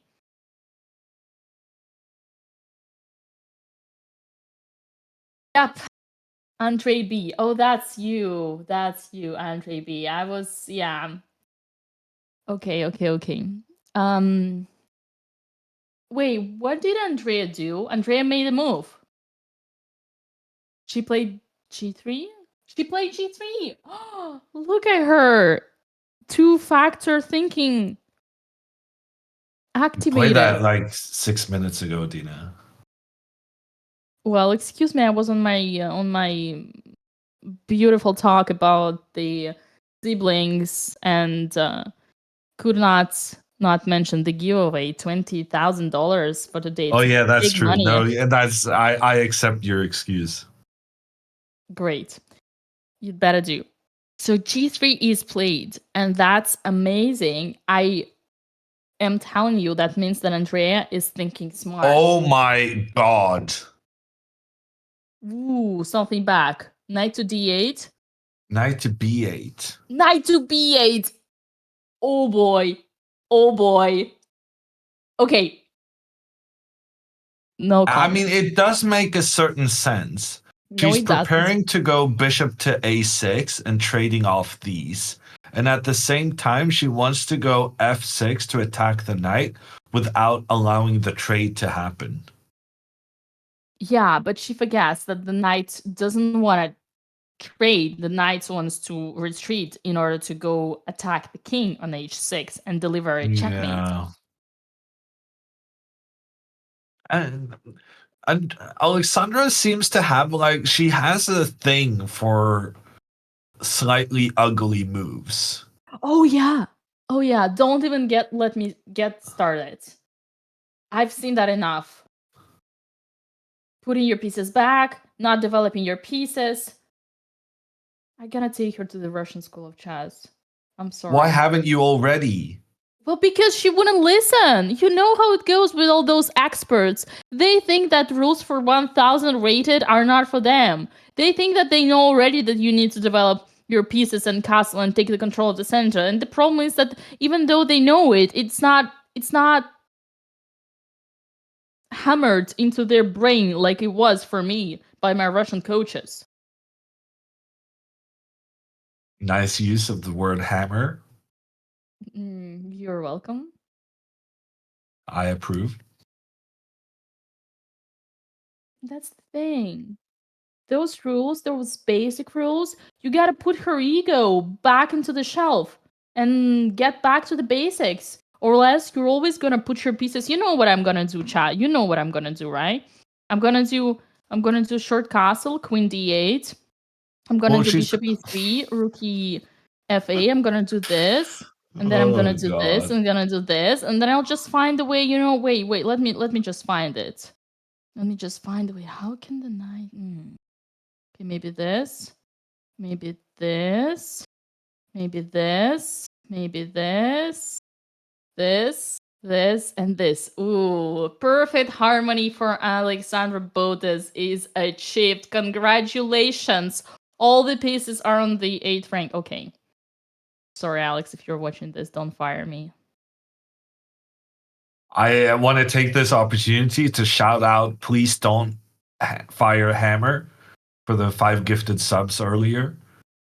And we may need a Please Don't Fire Dina account as well. Oh god, this is so smart. Please don't fire Hammer. Thank you so much for the gifted subs. Once again, there are positions where putting your knight back is good with the idea when you're gonna put it for forward, but here the idea is you don't want to trade and you think that you kick the knight away, but knight would never want to trade. Knight wants, like, Andrea anyway wants to sacrifice. So basically what Alexandra is doing here, like let's say bishop e3 and then f6, Andrea wants to sacrifice anyway. So removing the pieces away from the king, from the center, is basically removing the guards from your king, so it only helps your opponent. Wow. Dina. What? Andrea just played a mature positional move. Am I hallucinating or what is going on? A4? Short castle? A4. A4. I mean, listen, Hammer. I told you, that girl got a talent. It only took me 3 or 4 lessons to explain to her that pushing the pawns on the side is an important strategical maneuver called the crab, and she got it. Only 4 lessons and she learned it. Well, I think this is more about preventing black from ever pushing the pawn forward to b5. Yeah, and stopping the Carlsbad. She knows that Carl is bad. She knows that. We studied it. Remember, chat? Oh, Carl is bad for the person playing against the Carlsbad. I thought you were a Carlsbad. Oh, I misunderstood what you said the last time round. It was the Carlsbad. The Carl is bad. The Carl is bad for isn't which pawn structure? Hammer, it's a private joke between me and Chad. The first time I educated Andrea on the minority attack and the Carlsbad structures, all she could hear was the Carl is bad. And her reaction was, who the hell is Carl and why is he bad? Okay. But did she actually learn something from that lesson, or was that her main takeaway? Well, visibly she learned because she just played a4 and stopped b5 and b4. So my answer is yes. Fair enough. Man, such a strong move from Andrea. I'm so proud. Okay, let's see what's happening after f6. I mean, knight Well, g4, f6 is not happening. She's going bishop a6. Like, if she goes knight b8 and then goes f6, I'm gonna tilt, because like you can't change your plans every other move. If you go knight to b8, it's because you want to control the a6 square, because you want to trade off these 2 bishops. So Alexandra now has to complete what she started. Have you said A, you got to say B. And in this case, she said B, and then she's got to say C. I'm very sorry, Hammer. I don't think you want to hear that, but chat has spoiled the surprise. You gotta look up on chat. Yeah, okay.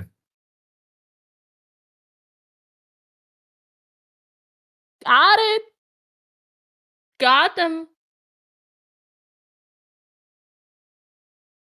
I just don't understand. Like, Andrea is not the trading kind of person. So if Andrea now retreats the knight, it's gonna be the same. I mean, after knight retreats, it's like now knight back to c6 is probably the best move. And then you literally lost 2 moves compared to... Because the problem now is that when the knight moves, you can no longer go bishop to a6, because now since you left the control of the e6 pawn, white can try to capture that one with the queen. So knight b8 makes no sense when you follow it up with f6, because once you play f6, you can no longer go for the trade. But had Alexandra instead played bishop a6 here, she could have done the trade and then gone f6. Because now the knight is blocking, so the queen cannot capture the pawn. So she could have gotten both if she wanted, if she moved in the right order. But instead, she's... Yeah, okay. See, Hammer... I mean, It's fine. Computer thinks it's fine. It's not great, but it's fine. it's not, but yeah. Wow, someone in chat says Alexandra doesn't seem to be in her best form. That is bold. A bold comment, given that Alexandra has won easily the first 2 games of the tournament. We haven't really spoken about this so far, Dina, but both girls are on 2 points out of 2. And right now they're facing each other on the first board of the tournament. This is not only a big game for the BOTEZ sisters, this is also the top game of Group B in the Sardinia Chess Festival. Alexandra is the highest rated player with 2 points out of 2. She has a huge pressure on her shoulders to maintain her leadership, and that is understandable, but she is not coping with that so well right now because her moves are unfortunately very, I don't want to use the word bad, but strategical mistakes, neglecting the basics, putting the developed knight back. I just want to mention to you, Dina, that Andrea is going to sacrifice her knight on this move, and then Alexandra will have a winning position. No, it's not a winning position. It's an equal position. Okay. No, it's a winning position. I have an extra knight. Okay. Listen. No, she won't, because Andrea just played a4. She showed that she can play on both sides of the board. She has a very mature understanding of the game. She's not gonna rush into unnecessary complications. Do you even believe in what you're saying right now, Dina? Well, she did play a4, so it's a sign. It's a sign from, if the old Andrea would only look on the king, but the new Andrea, the unleashed Andrea from the Dune, just like her new remix on YouTube, knows that you gotta play at all the sides. Your queen should watch everyone.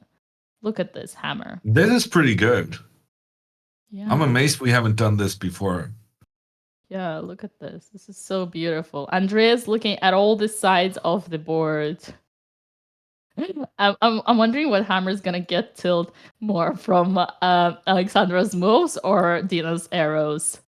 Man, no, this I kind of like. I think it's unrealistic to think that Andrea is looking to the side other than forward, but other than that, I think this is introducing a new artistic potential within chess.com. Welcome, Hammer. But ladies and gentlemen, Andrea BOTEZ has made the move a4, which indicates that she doesn't look just on the king of the opponent, but also at all the sides. She has the maturity to understand the importance of controlling the whole board, not just looking and being focused on one target. So she is not gonna sacrifice yet. She's gonna remove her knight to somewhere like g4 and control the whole board and keep up with the pressure and let Alexandra cook. And you know how Alexandra cooks, right? She's gonna play queen d8, then she's gonna play rook e8, then she's gonna play king g8, and then she's gonna play knight g7, and then she's gonna play bishop to f8, and this is gonna be a checkmate. No, BOTEZ gambit to... Okay, I stop. Sorry. You were saying? I was not saying anything. I know you were not. I was offering you to say something. I do think bishop takes on g6 is interesting. Oh, really? Well, okay. No, not really. But I think it's something that Andrea would consider. Because then she gets 2 pawns and she gets the rook. Yeah. But on the other hand, she would then have no control of the light squares on the board. as a result Yeah. of losing her light squared bishop. And she doesn't have any enough pieces to kind of continue the attack. And if she wants to use her pawns, then the problem is that f4 is always a target, so she cannot really, because then the knight would come. Honestly, I think I know what I'm gonna teach Andrea next. I'm gonna tell her, don't get easily tempted and provoked by sacrifices, because anytime you sacrifice, you put yourself at a big risk because you kind of have to prove something. Whereas if you always keep the idea of sacrificing in the air, but you only execute it when you know 100% it works tactically, you save yourself so much time and energy. And in chess, most times the threat is stronger than the execution. So you gotta wanna make your opponents be afraid and see ghosts and put all the pieces back, like knight to b8. So yeah, that would be my next lesson, and I'm sure she will learn it. But she doesn't need me. She already knows that. She's just checking knight g6, making sure it doesn't work, but she's not gonna play it. Do you think she's less likely to sacrifice because she's playing against Alexandra and she feels like maybe a draw is good enough, so she's not in her usual incredibly optimistic state? I think that after all the failed attempts that we have seen in Formentera, Reykjavik, and Prague, Andrea must have learned from her mistakes, knowing that you gotta be slightly more flexible. It's totally fine to be willing to win, but you don't have to burn all the bridges right away. You can keep up with those ideas. And by the way, ladies and gentlemen, now that we have 18,000 people watching us live on Twitch, I do want to remind you that tomorrow is a very long day at the office. In fact, tonight, after this game, we're all gonna celebrate and we're all gonna go have a very good nap, all those of you who are on the American coast, because the games start very early, in fact, very late. At midnight Pacific tonight, we're gonna have the round 4, and at 7 a.m. we're gonna have the round 5, which is a double round day. For Europeans, is going to be fine. Although for people like Hammer, who are professional chess players, waking up at 8 a.m. for the duty of 9 a.m. means waking up at 8:50 and obviously being on time. But that's an important reminder for you. Tomorrow is tonight. Tomorrow is tonight. That is a surprisingly accurate way of putting it. Yeah. My transitions are always so smooth.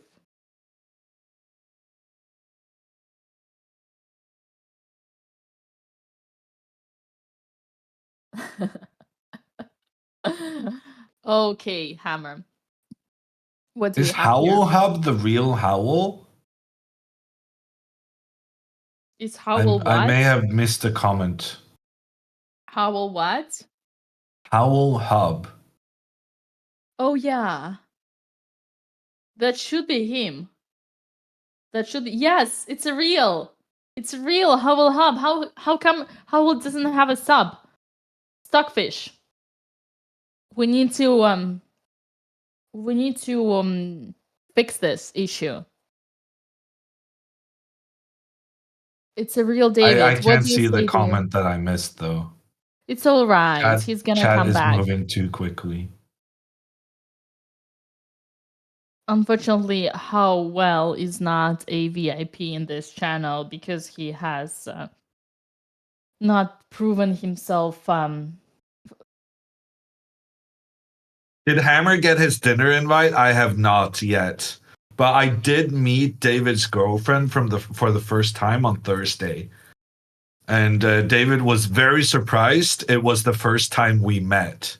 He looked at us in shock and then realized that he was probably responsible for this. The fact that we had never met.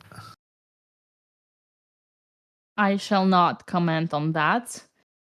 However, those people do live away 10 minutes away from each other.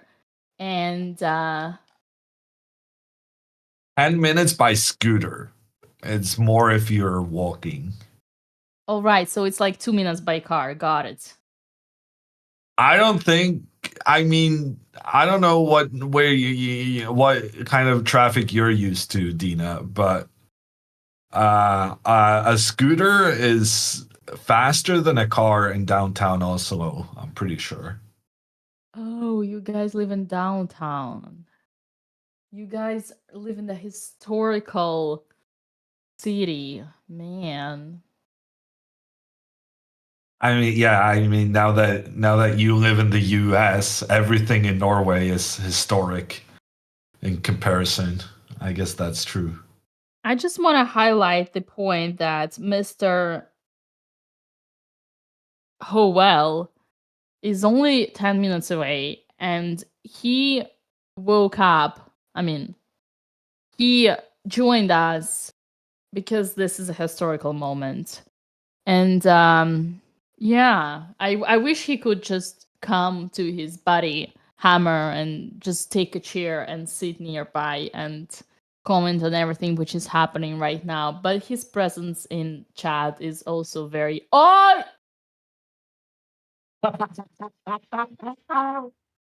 Tell me more, Dina, about how Andrea is not going to sacrifice. But to be fair, she was probably going to sacrifice against, even if the knight wasn't c6.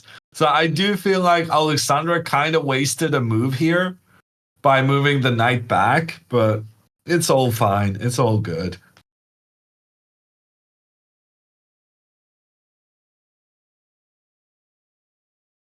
We got ourselves a bowl game. We got the optimist versus the realist. And then let's see who wins. No, why? Andrea, you had a perfect position. Like, she doesn't even have anything concrete in there.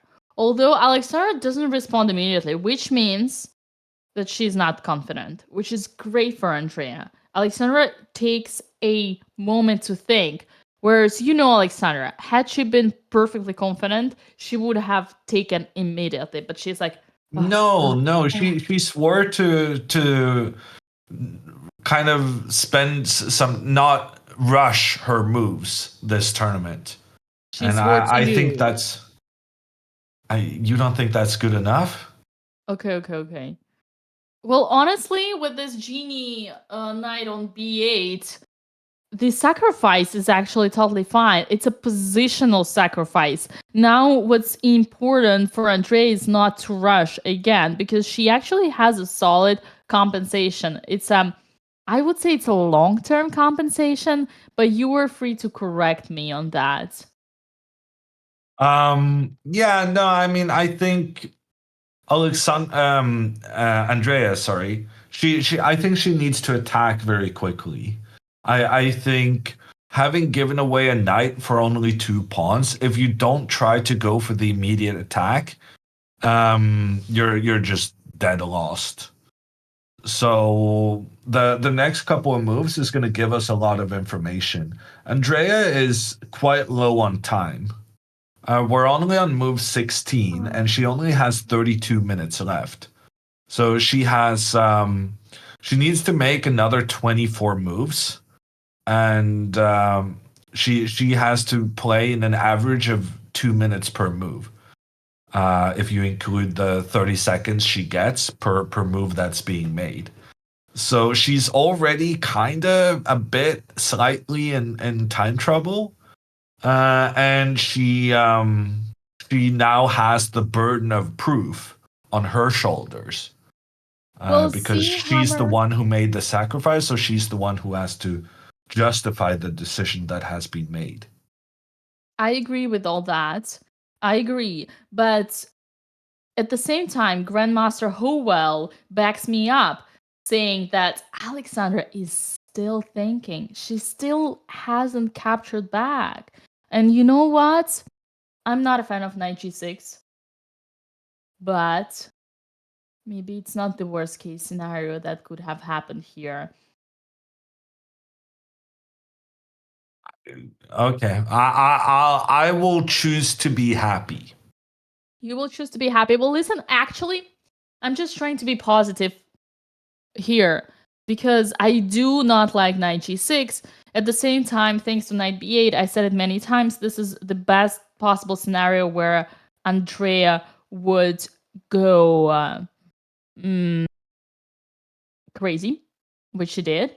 Now, we've seen that in some games in the previous tournament where Andrea would sacrifice and then she would be lucky enough to have a follow-up, but not, like, be careful not to rush. She definitely is gonna play queen g4, for sure, but what is gonna happen next? Yeah, this is one of those moments where it's very important to stay calm as black. So Alexandra, she should try to get her knight over into defense to try and push the white bishop away. So knight to c6 is a very good plan for her in this instance.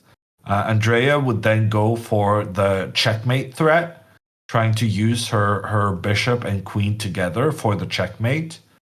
And then Alexandra needs to move her knight so that her queen can protect along the 7th rank. So Alexandra should then retreat her knight. And here the queen is ready to get over into defense.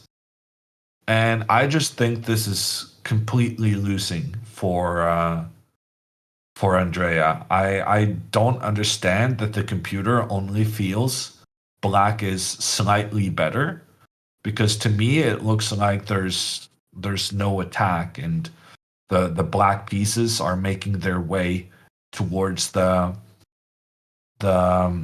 king side. So I'm very surprised here about the computer's optimism, because if Alexandra finds all the right moves, I think she's just gonna defend her king and win with the extra knight. And yet Alexandra is still thinking, which is a huge advantage, psychological advantage for Andrea. It backs up her absolutely unjustified sacrifice. But okay, the sacrifice is still, I mean, you know, Hammer, to answer your rhetorical question, even though you don't want me to answer because it's a rhetorical question, but I still cannot hold myself back, and I will say it. Computer says this position is still fine because computer can save any position because it's computer. On that note, you can see 2 pawns. So basically all Andrea did was sacrificing a knight for 1 pawn, or so sacrificing 1 pawn, right? Because 2 minus 3, 3 minus 2 versus 1 means equals 1, whatever. Here, I have flashbacks from Andrea's, I think one before last round, if you guys remember, in Fermentera, where she sacrificed the knight on b3 and then still had like a chance. She had that protected passed pawn on a3 with playing black, and then she rushed with a2 thinking that she would have a passer because she thought she was completely lost, but she wasn't, had she capitalized and just kept that protected passed pawn safe. I actually want to see if someone remembers that in chat. And here it's going to be the same. Andrea will need to keep herself composed and not panic, but just continue building up her position, building up the attack, putting the pressure, not spend too much time, playing slightly faster, as Hammer indicated. Andrea is getting low on time, but also like just continue with the threats, but not think that she's lost if she doesn't checkmate 2 moves after, because she's not going to checkmate 2 moves faster after. Yeah, that's my take on that. Okay, Alexandra has captured the knight. Andrea then has captured the black pawn. And we have the current position on the board. The only way for Alexandra to save her knight is to retreat it. And so I'm very confident that is what she's going to do. And it is what she did. All right. Those moves we already expected. And now comes the question to Andrea. How do you increase your attack here? And, well, there's not really much of a choice, is there? She needs to get her queen over here on the side of the board to threaten checkmate. and disrupt the coordination between Black's pieces. I guess she could go pawn to h4 and just push this pawn. But the problem with pawn to h4 is that it turns out even if Black plays some not super accurate moves, getting this pawn up the board is actually not that big of an accomplishment. The Black king can hide behind the pawn. And what Andrea really wants here is to have her rook attacking the king. But the white pawn is actively defending the Black king because the white rook cannot capture through its own piece. And this is quite a classic defensive technique where you hide your king has no pawns of your own to defend it, but hiding behind the opponent's pawns can actually sometimes be even more effective, because it then means that white cannot capture their own pawn. Very And well she spotted. does go for. Very So well h4 spotted. Yeah. on the board. This is that one of those moments that you learn only by failing. Like, I think even you and me, many times we must have gotten tricked by this when we were growing up as players, that they think that this is going to be a strong attacker when in fact it's going to be the defender for our opponent's king. Yeah, so I think this is a step in the wrong direction for Andrea, and now Alexandra needs to just keep her cool in the ensuing complications. Alexandra has this bishop to a6 trying to attack the queen, but frankly, even though this attacks the queen, it also kind of provokes the queen into moving into a better attacking position. So I'm not sure going after the white queen is necessarily the best plan here at this moment. Instead, I would like to have more pieces over towards the king side, and in particular, I'm eager to chase away this white bishop. So I like knight to c6, followed by knight to e7. Putting pressure on the bishop. But computer actually thinks that this is okay for white. Of course, it's a positional sacrifice. You know, in a way, Hammer, even though we said the why h4 is not as dangerous, I actually think we are witnessing a personal growth here from Andrea BOTEZ, because believe it or not, but h4 proves that Andrea sacrificed this piece intentionally for the long-term compensation. h4 is a very confident, is a slow, long-term attacking move, improving the position using now the fact that we have pawns here on the queen side. So I actually, now that I think deeper about it, I'm super proud. I'm super proud of the girl. It Andrea. is also very gutsy to go for the sacrifice when playing such an important game. She's really displaying that she doesn't want no draw against Alexandra. She wants to win. She wants to show everyone that that she can beat Alexandra in a fair fight, and then that some. she's not afraid. Yeah, I agree. But you know what else it shows? It shows everybody that the nerves are very high. The tension is so high, just like the tension on our live stream with 20,000 people watching us live. I do believe that this also shows how high, how strong is the heart rate right now, that Andrea could not keep up. I mean, this is fine, but the position was also so good.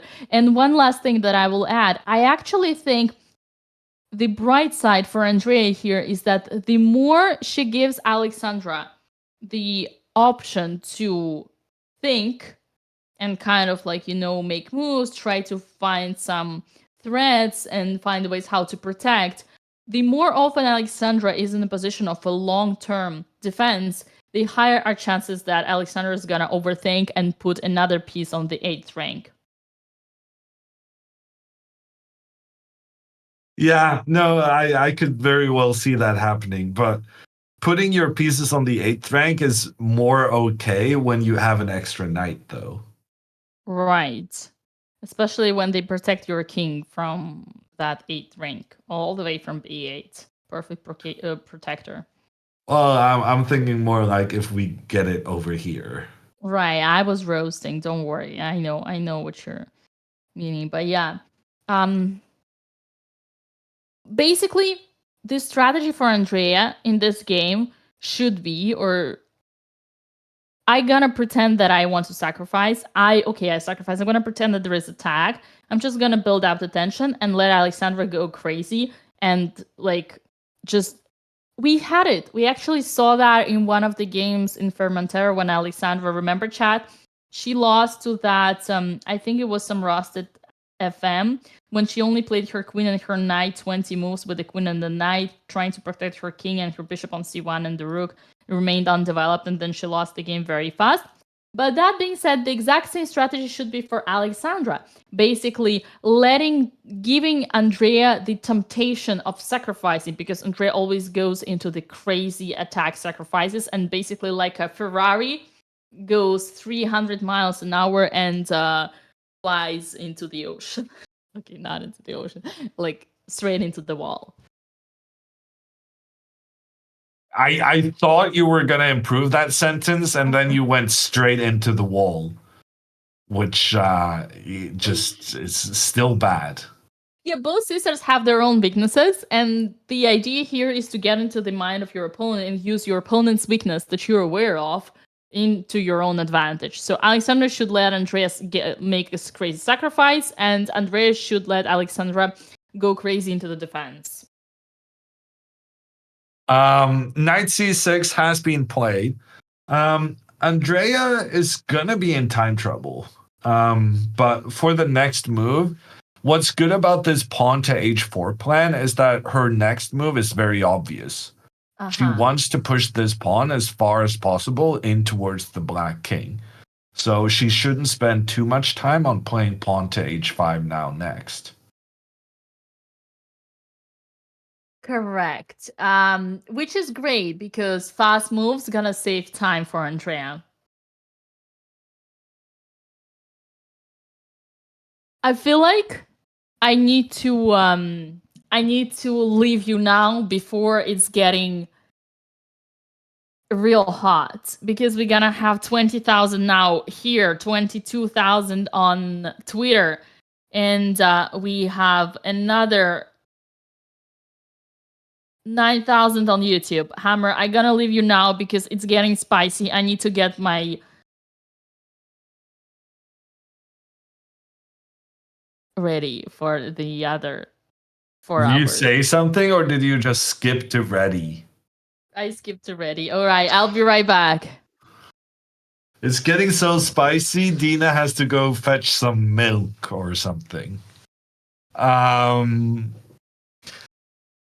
To delve the spice or something. Pawn to h5. I'm assuming Andrea's going to play this quite quickly. And a move I'm curious about is pawn to f5.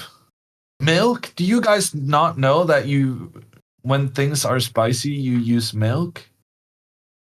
Come on, that's not a super bad. I'm not accepting any blame for that. Pause was very sus. Yeah, no, it was. I'm curious about this move pawn to f5. And my idea is that I'm preventing the bishop from getting back into the center of the board. And essentially what I'm saying is that I'm going to use my knight to attack that bishop, thereby trading the bishop off in the long run. Pawn to h6 would obviously follow, and then I move my knight back.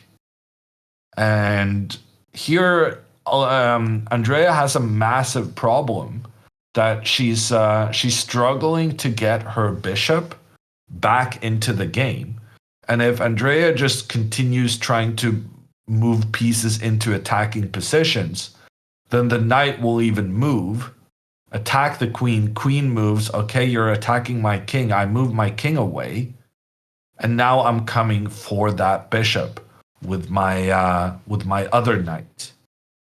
So f5 coming up is a definite concern that Andrea is going to have to keep in mind, because she might consider going bishop to d3 first and then continuing her pawn on the edge of the board. But the problem with retreating the bishop is that you allow black to start pushing forward at a time when the white king still hasn't gotten to safety. So Andrea does end up going for pawn to h5. And I'm expecting quite a bit of a think here from Alexandra on what to do next. Knight to e7, bishop to a6, and pawn to f5 are the main candidate moves, the moves we're going to want to consider. And, well, frankly, I think all of them are quite good. And I'm generally optimistic on Alexandra's chances. How many lines go into calculating finding the move h5? Well, I mean, h5 is just the natural consequence of playing h4 on the previous move. It's not really something you calculate. It's like when you make the decision to push the pawn, you just keep on pushing the pawn until, you know, you've chased the knight away. What's a clear advantage for the prediction? Do we have a prediction with a clear advantage, mods? How are you defining that?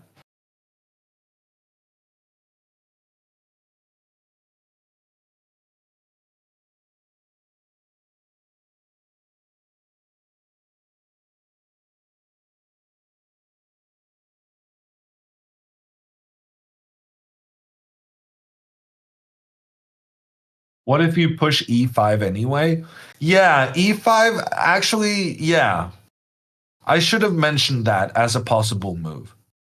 e5 definitely makes a lot of sense, trying to open up through the middle of the board while the white king still hasn't castled. I assume Andrea would then go pawn to h6. Ah, and then you can go knight to e6 and you centralize your knight while putting more pressure on white's pawns. Yeah, no, this looks very good as well. Yeah, and then that becomes a problem, right? Because any sensible move that we can think of for Alexandra is also a good move for black. Her only issue is that when she has this many good moves available, it's very difficult to choose between them, figuring out why one move is better than another. And that could cost her some time. Andrea is low on time with her 27 minutes, but Alexandra is not super comfortable with her 40 minutes either.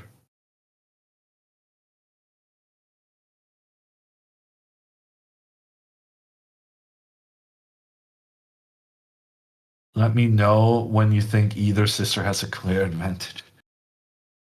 Oh, Sepper. Winning advantage, I can do. Clear advantage, I feel like is a matter of definition. Okay, I'll wait for Dina, but I think Alexandra at the moment has a clear advantage. So we'll see if Dina agrees, and then we'll potentially make the payout. Clear advantage who? Who do you think one of the players has a clear advantage in this position? With the pawn on h5. Well, this is the current position on the board.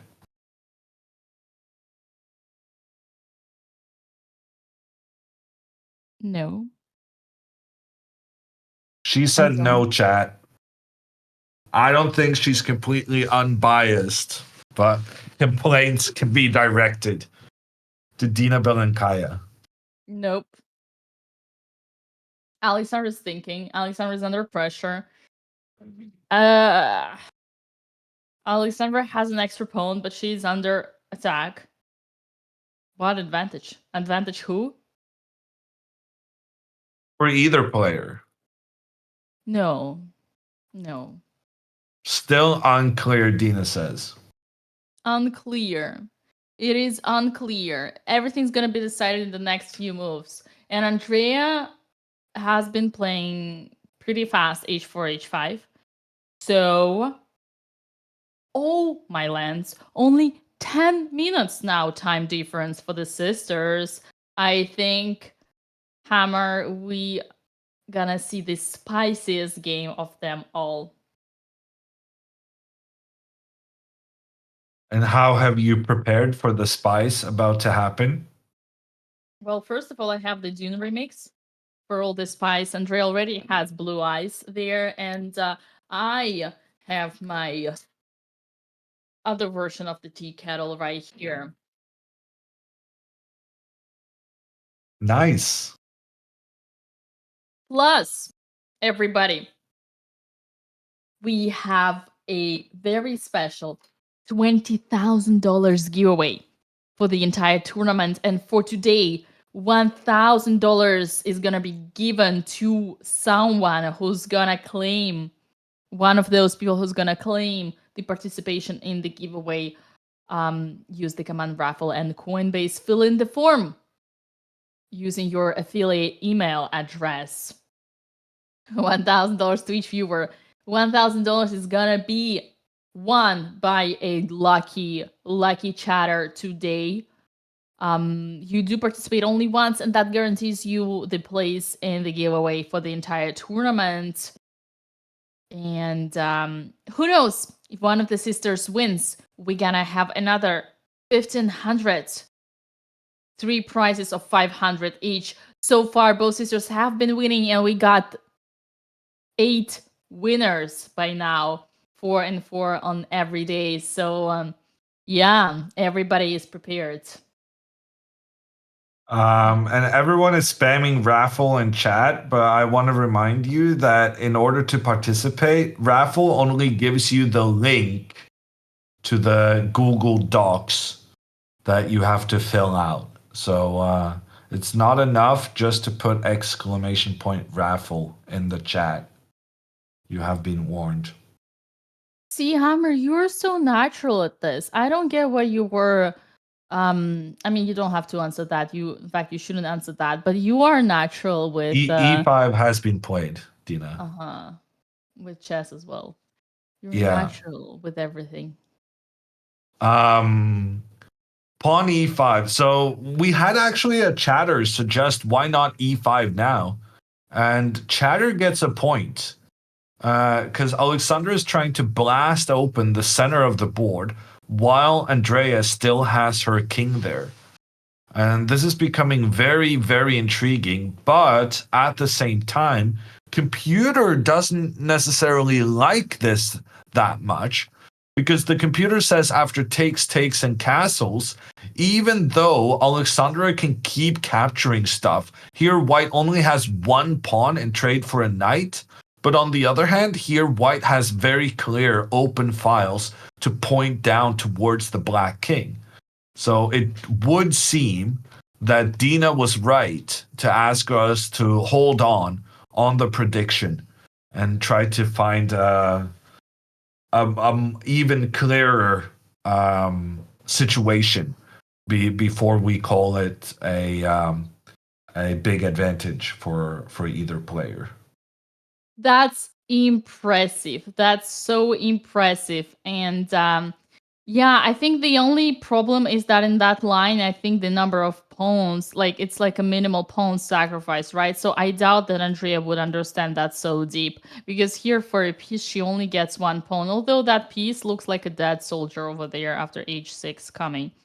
So what I like here is that for now, optically, we see not 2 but 3 pawns for the knight, and they all are rushing towards the king. So I kind of like, I'm positive here. I think we're gonna have fun time. The only thing is like, yes, Andrea needs not to think too deep on that.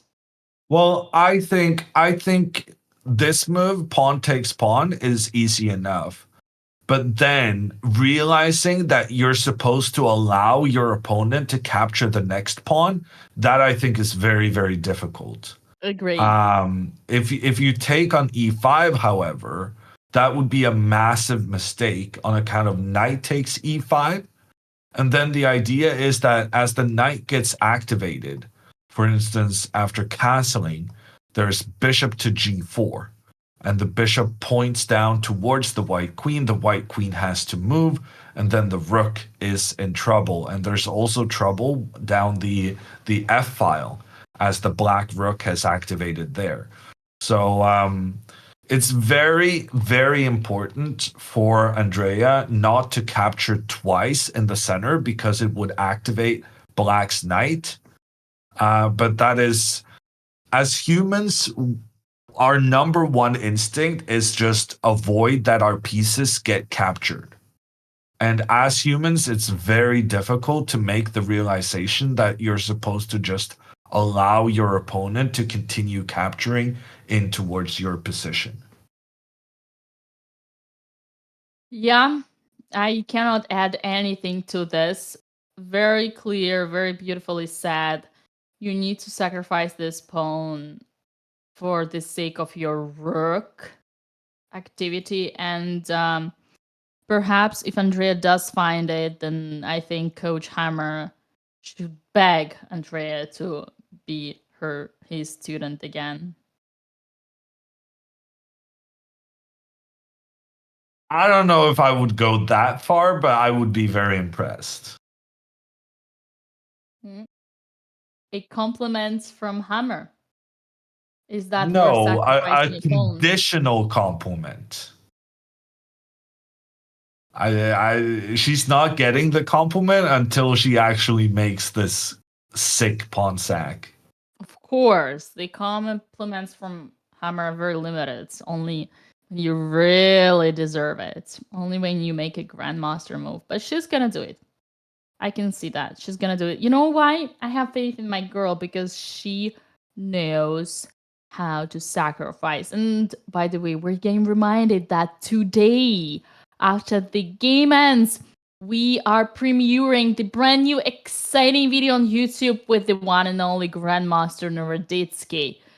So, chat, we have a very big content day today in the office. Make sure to click the notification button on your subscribe to BotezLive YouTube channel because you don't want to miss that one.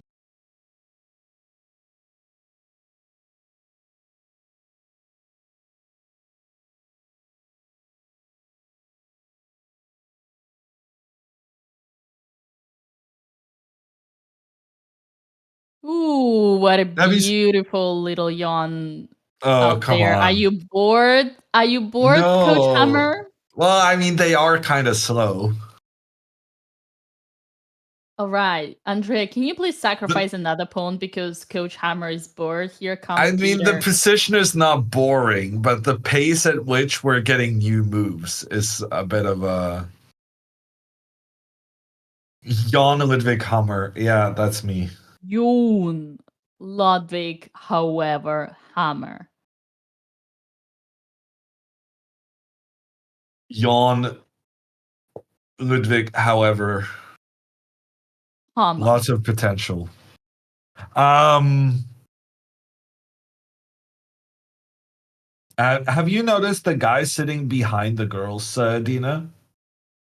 Yeah. There's been a lot of comments in chat about this person. We're suspecting he may be Ali Reza, or aka Gucci Reza's long lost cousin, I think chat was saying.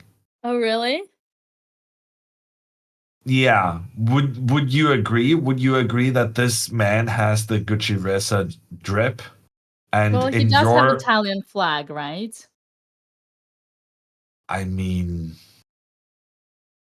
it happens, Dina. As a resident of the world, I'm sure you can appreciate a globetrotter. Oh, absolutely, absolutely. I think, yeah. Uh, I think that guy deserves a compliment. He is dressed very nicely. His glasses are on top, and he's acting like he's not worried at all. Oh, he's a little bit sweating though because his position is tough. That's understandable. He's playing against a former national master. Um, pacing back and forth, a bit worried, but having his position under control. Just like Alexandra, who was looking at Andrea, thinking, whenever the other one is gonna crack. Speaking of cracking, Andrea down to 19 minutes, Dina. At what point do we go from being concerned to being very, very concerned about her time situation? Yeah. Okay, Andrea Fine. goes pawn to h6, putting Whoa. pressure on the knight. Okay.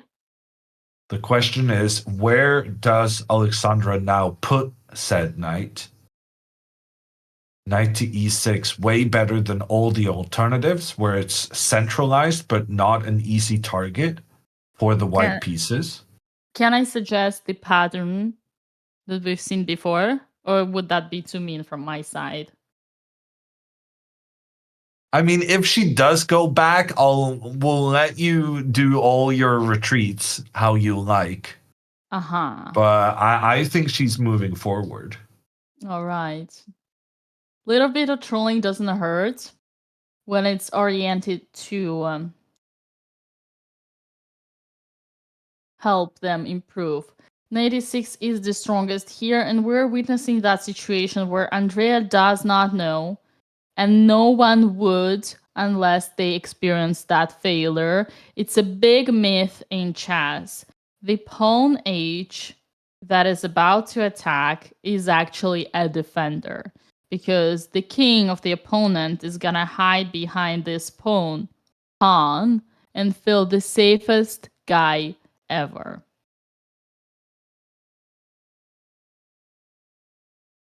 I think I learned that when I was already at the very least 2100. Definitely not before. Maybe 2200.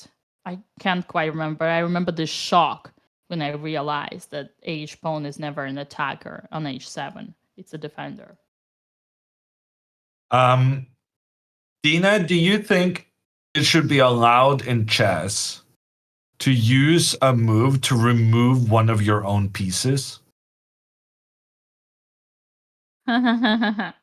Like remove the pawn h and then just checkmate with the rook. I see where you're going.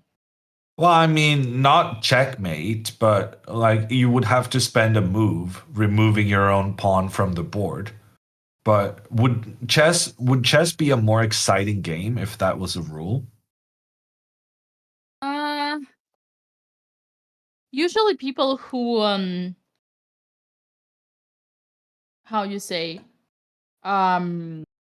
speculate on creating new moves, new rules, are people who are bored, like for example world champions who decide to retire, or seconds to the world champions who decide to retire and upgrade to the commentary of BotezLive, or any other renowned grandmasters. I don't like that, because for me chess is rich enough the way it is, but I understand where you're coming from. Yeah. No, in general, I mean, there has been some people saying that we should abolish the stalemate rule. And there I am very firmly against. And I do say this removing a pawn in jest. I'm not really serious. I am a bit like you, Dina, in that I like the fact that we've had the same rules in the game of chess for 600 and plus years. Or maybe it's 500 years.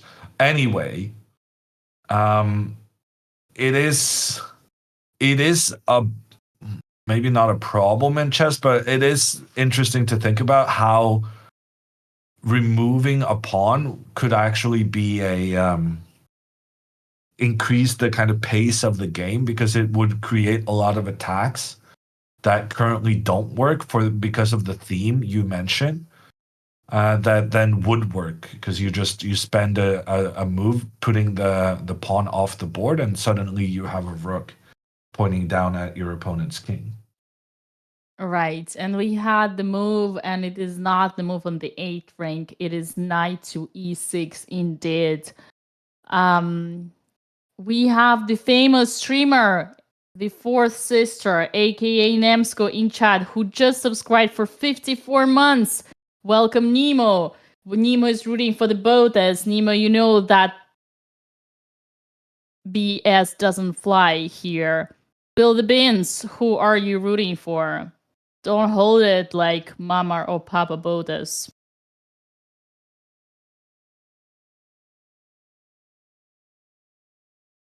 Dina demands an answer.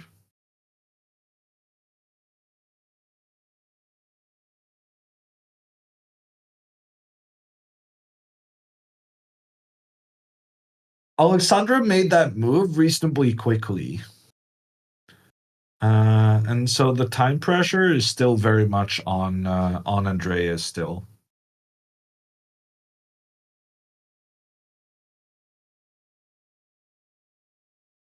What is Andrea gonna do here? I'm not sure. Because part of Andrea's problem is that right now the pawn on f4 and the pawn on d4, both of them are attacked massively. And the only way to avoid the attacked pawn being captured is by making the trade. But once you make the trade, you open up for the opponent's rook, which is not great. Right. And you can't really capture another time, because then the knight would attack the bishop, which is bad. And we got the answer. The answer got pinned by the moderator, who put that answer. No, she answered a different question. It's looking like Alex. That's answering who do you think is going to win, not who do you want to win. Very sneaky professional avoiding the question right there. Ooh, I like Hammer now. He's on my side. He adds the oil to the frying pan.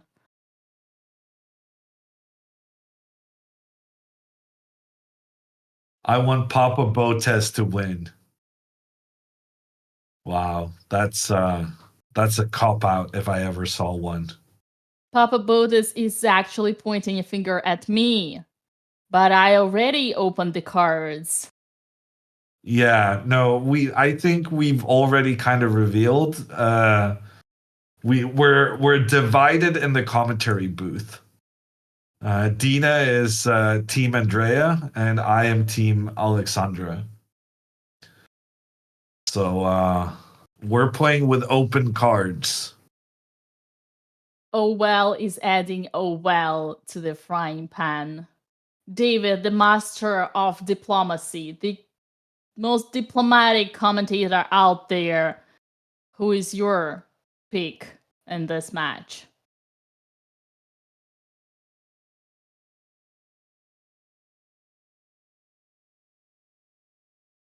Someone in chat was asking if we can do an analysis of Queen to G4.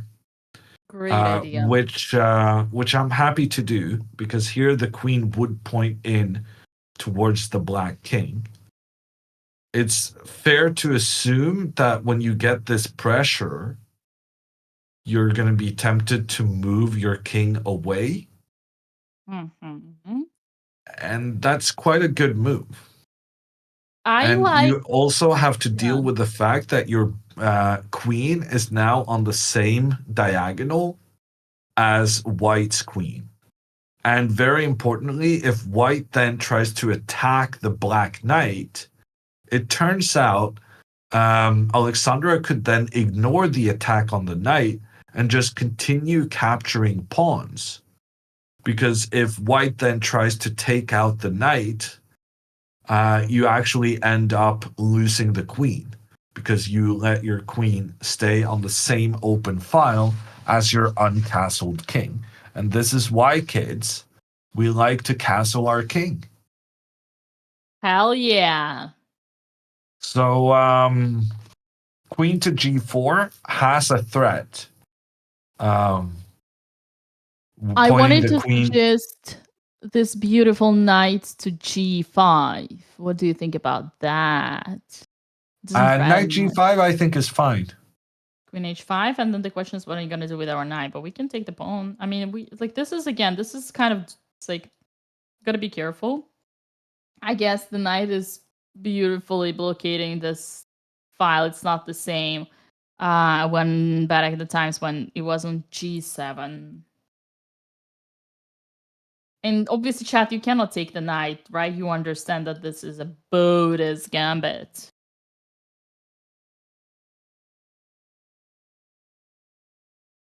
Andrea is in a tough situation. I wish she did not rush with h6. But this is what we have now. She played a good opening, says Superstitious Swan. Yeah, I think that's true. But for me, one of the game changers here was pawn to g6 from Alexandra. I think pawn to g6 was such a good move by her. And it really set up this entire thing. So if we go back a little, here, Alexandra's position felt really uncomfortable because she was struggling with the white knight in the center that was so well protected by the white pieces. And the knight was very good at limiting the options for the opponent. And Alexandra realized she wanted to use her pawn to kick the knight out. But at the same time, she realized that if she starts retreating her knight, she might allow some kind of attack against her king. So she combined the two plans. Pawn to g6 was a fantastic move, blocking this bishop's diagonal while setting up the idea of going knight to h5. After which, okay, we had this kind of detour with a pawn to a5. But after that, knight to h5 puts some pressure on white's position. Andrea had to go g3, which prevented Andrea from being even more aggressive with the pawns. And then Alexandra got this pawn to f6 like she wanted. To be fair, she did it one move later than I kind of wanted her to. But she did play pawn to f6 in the end and pushed the knight back. Or in Andrea's case, pushed the knight into sacrificing itself to create an attack. But as we can see now, the attack it doesn't really seem like it's going anywhere.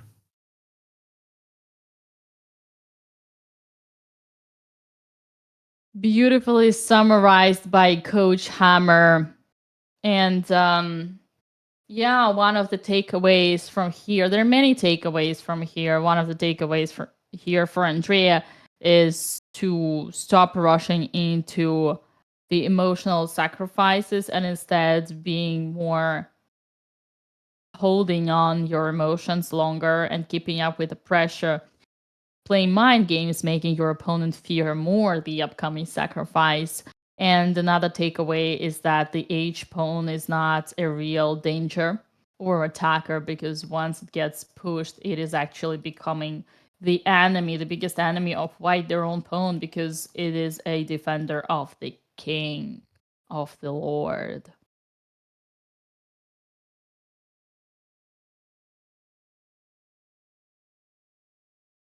So I'm feeling very optimistic on Alexandra's behalf, and the fact that Andrea just went below 10 minutes isn't really changing that assessment at all.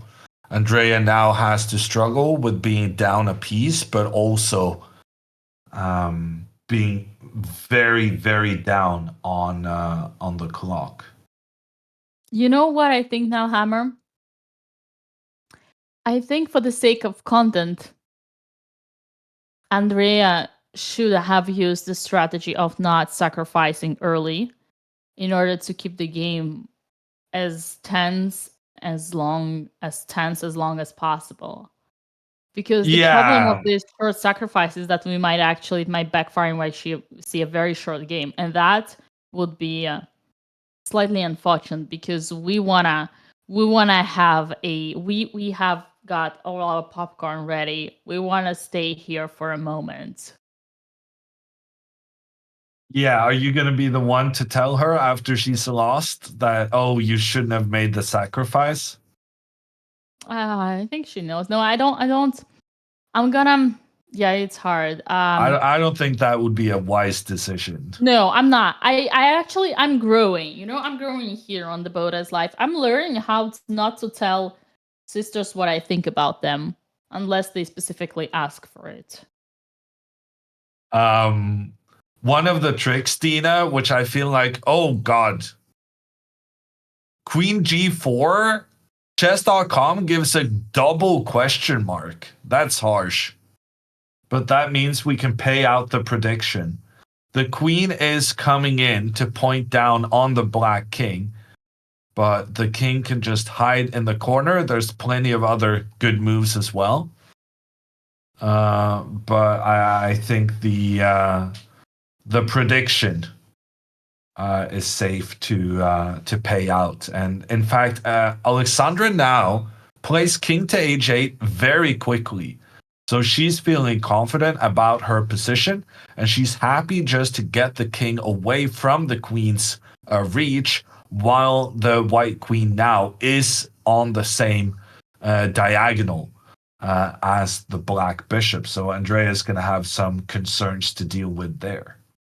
It is not a blunder for those who are asking, but it's just that position, the price of every move in that position is so high that little imperfection like Queen G4, we don't understand why, but just by making slow moves, the power of slow moves, King H8, can already be bad for white. Yeah, not a blunder, but still gets the double question mark. What can I say? In a way, I could easily have predicted that scenario. Andrea is a Ferrari that goes to unlimited speeds and breaks the most beautiful car into the ugliest wall.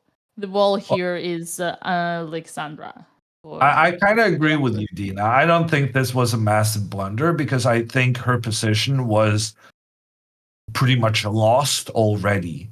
The computer wasn't giving Alexandra a winning advantage, but that's only because the computer is just crazy good at creating some kind of attack, some compensation for the knight. But that never really felt realistic to me. Yeah. Did I miss your final word in your sentence? I was ready with something I wanted to say, and then for once I was going to agree with you, so I was like really eager to get it forward, and I just see chat reacting like crazy. Did you call Alexandra an ugly wall? Think about that. I just meant that Alexandra is a wall. I didn't connect the adjective and the noun. The comparison was just the wall part. But the wall was only ugly because the Ferrari, the car was so beautiful. But it's on a serious note. Oh my god, I'm crying of laughter. That is saying this was a big blunder. Listen. Say what you will about the queen to g4, but the queen g4 explanation certainly was. No, it wasn't about queen g4. It was about the style which Andrea played the game by sacrificing the knight on g6 and then pushing the pawn h. Listen, this scenario, I have predicted it. I might not have stressed it out because I try to keep up with believing in my girl, but we have seen it many times in Andrea's games. For instance, in the previous tournament, this is kind of her style, and I think it's like what Andrea needs to learn from this is how to be more patient. It's the character that she has both in life, and you've seen that she doesn't have patience. She goes straight for the kill. But in chess, you need to be more careful. You need to be more flexible. You cannot just drive like this, the direct way. You need to slow down. You need to capitalize, to play more mind games. In that regard, poker would actually be great for Andrea, because I'm sure it teaches you how to know that you have an advantage and yet don't play all in every single time, which Andrea does in the game of chess. Yeah, to be frank, it does sound poker could be a bit expensive for Andrea. You think she would lose all the family's money? No, I'm just saying that if she retains her chess style into the poker felt, then that could be bad in the long run. So you agree that that's a pattern. That's a pattern that we've seen many times, Andrea, willing to win so much that just sacrificing the first opportunity that arises. Yeah. Aggressive poker is good. Yeah, and there are examples of people with incredible aggression and confidence. I even have one right away. What are you saying?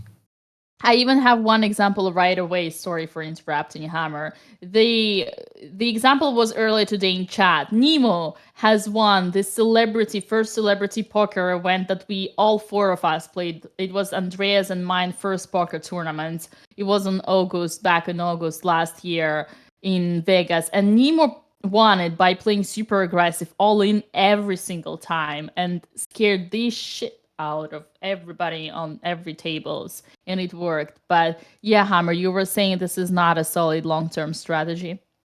Well, I was going to give the example of Tom Dwan, who Alexandra played with, the first big poker session she had.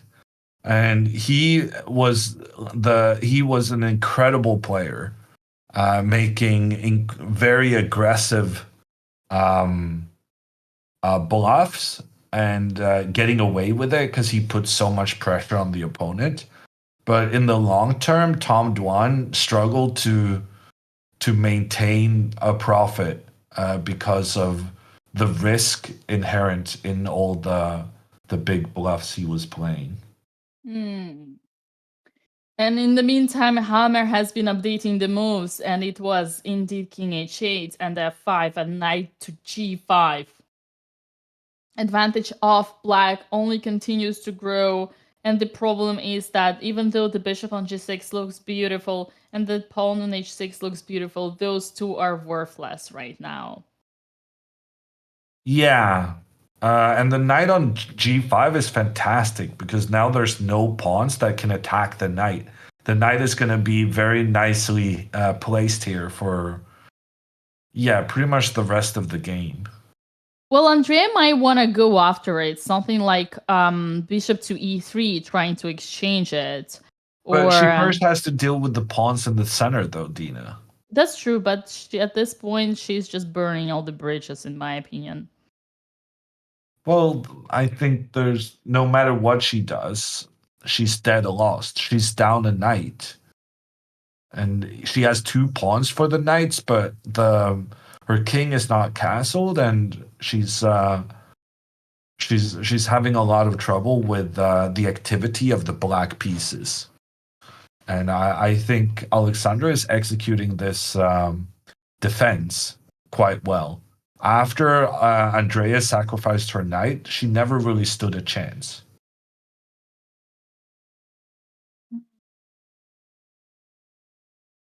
Man.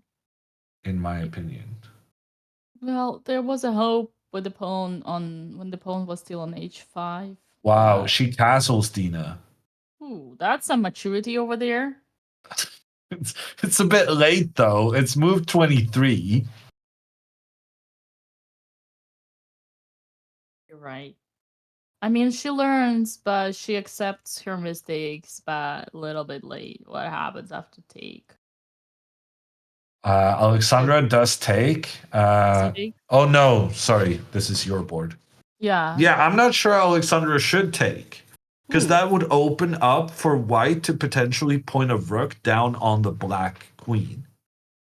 And I think black is fine just having this tension. I really like the move knight to e7 going after the bishop. Because right now the bishop seemingly is protected. But the problem is that the black bishop is pointing in towards the queen. So the protection of this pawn on the bishop is a bit of a mirage. And mirage. Yeah, the bishop would be in big trouble. Got it. Mirage.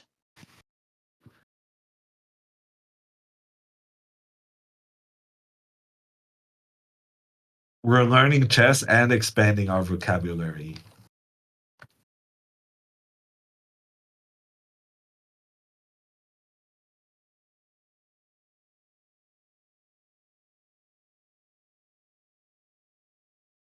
Yeah. I mean, as a fan, I'm disappointed. I'm very disappointed, but let's hope for the best. Is knight e7 happening? I don't know.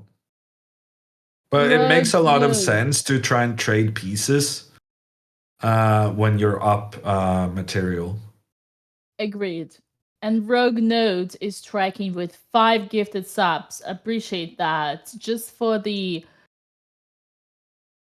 to make sure, for the record, is that go Alex or go Andrea? Andrea needs your support, chat, now. It's about time. Alexandra, if you want to keep up the momentum, you gonna swindle. You're gonna let your sister swindle. Do that.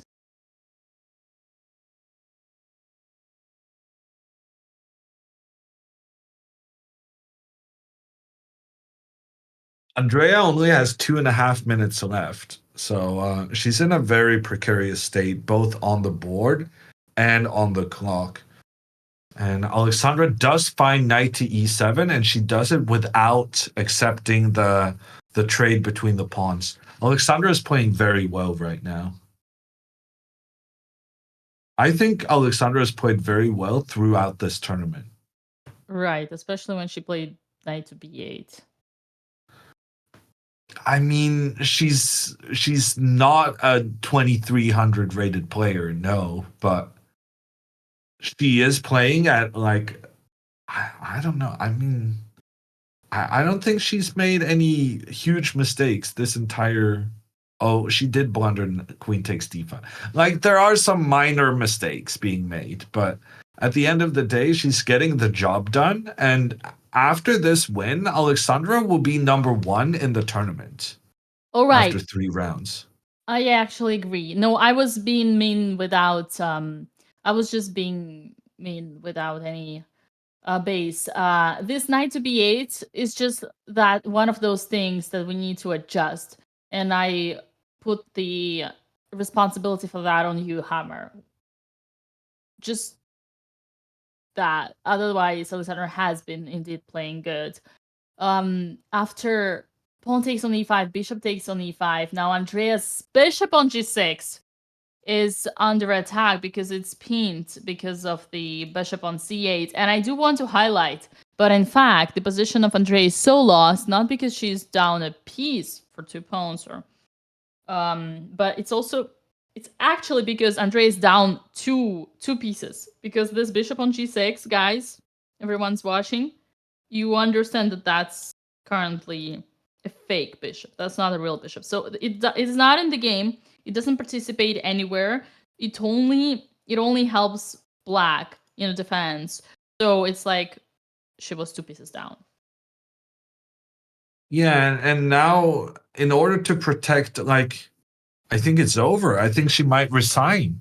How do you deal with the threat against the bishop? If the bishop moves, then you've left your pawn on f5 undefended to be captured between the bishop and the knight. If you move the queen to try and help the bishop in that way, well, then bishop takes g3.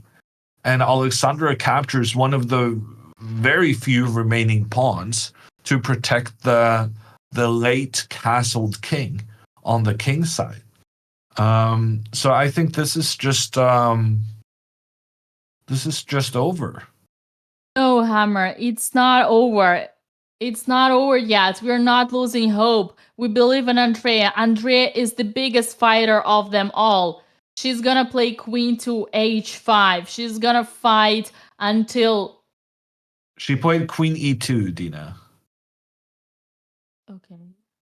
But then she blundered bishop a6. Bishop a6 now. Alexandra can pick up a rook for a bishop. But it might not even be the best move because Alexandra can also capture the pawn on f5 and she can capture the pawn on g3. Alexandra has such a wide choice right now.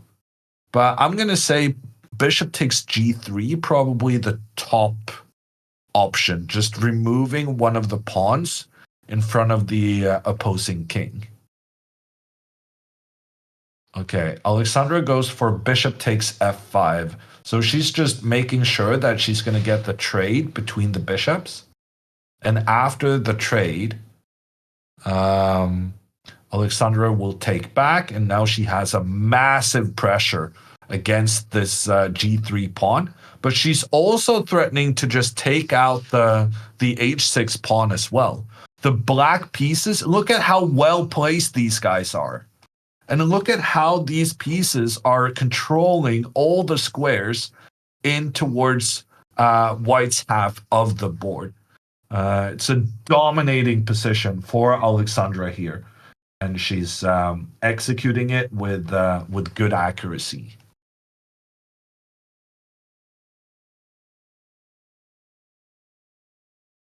Man, I'm slowly dying inside. It's so heartbreaking. I mean, Andrea played a fantastic opening. Fantastic opening, got such a great advantage, and then rushed into sacrifice. That wasn't that bad. The sacrifice wasn't that bad, but the overall strategy was not correct. The overall strategy for Andrea should have been to threaten, not to execute, to let her sister be her own enemy and get too much worried. Yeah. Even after sacrifice, Andrea had a chance to continue slowly building her position, but little did she know that the H pawn was not a real danger. I feel like Andrea almost did it. Huge compliment to Andrea on out preparing her sister and her sister's grandmaster biased commentator coach. Both of these people were against Andrea, digging the whole night, and yet failed to surprise Andrea. And here, the final nail in the coffin. Knight to h4, check on the king. Andrea's idea with sacrificing this bishop was that she wanted to capture the black knight afterwards, but by getting the knight away first with a check to the king and then taking the bishop, Alexandra will be up by 2, a bishop and a knight.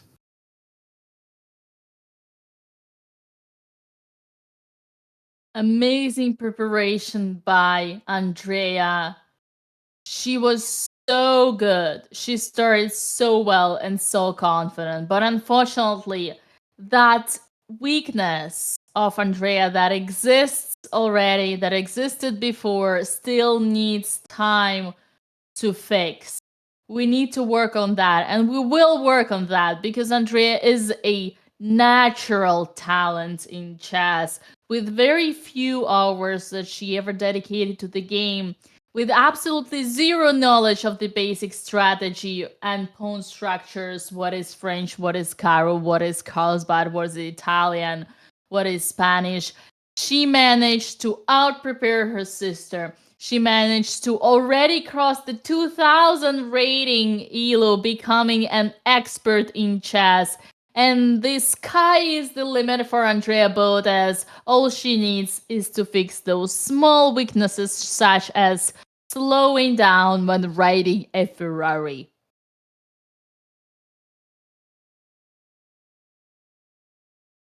What do you say, Hammer? I've never really understood the importance of the word copium until now. Okay, I don't know what that means. I need to Google that. Copium. Definition. A metamorphorical opiate taken in order to cope with loss or disillusionment.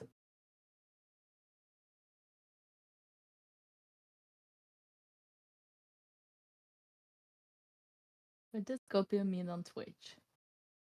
The definition of copium and cope online slang, if you're part of online communities such as Twitch, you may have seen the slang term copium used during arguments.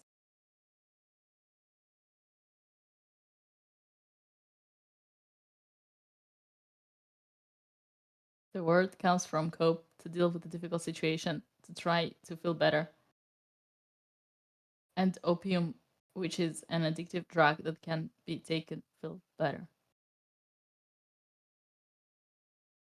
Got it. Understood.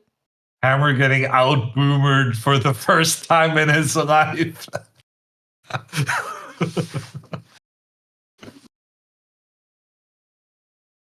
Oh.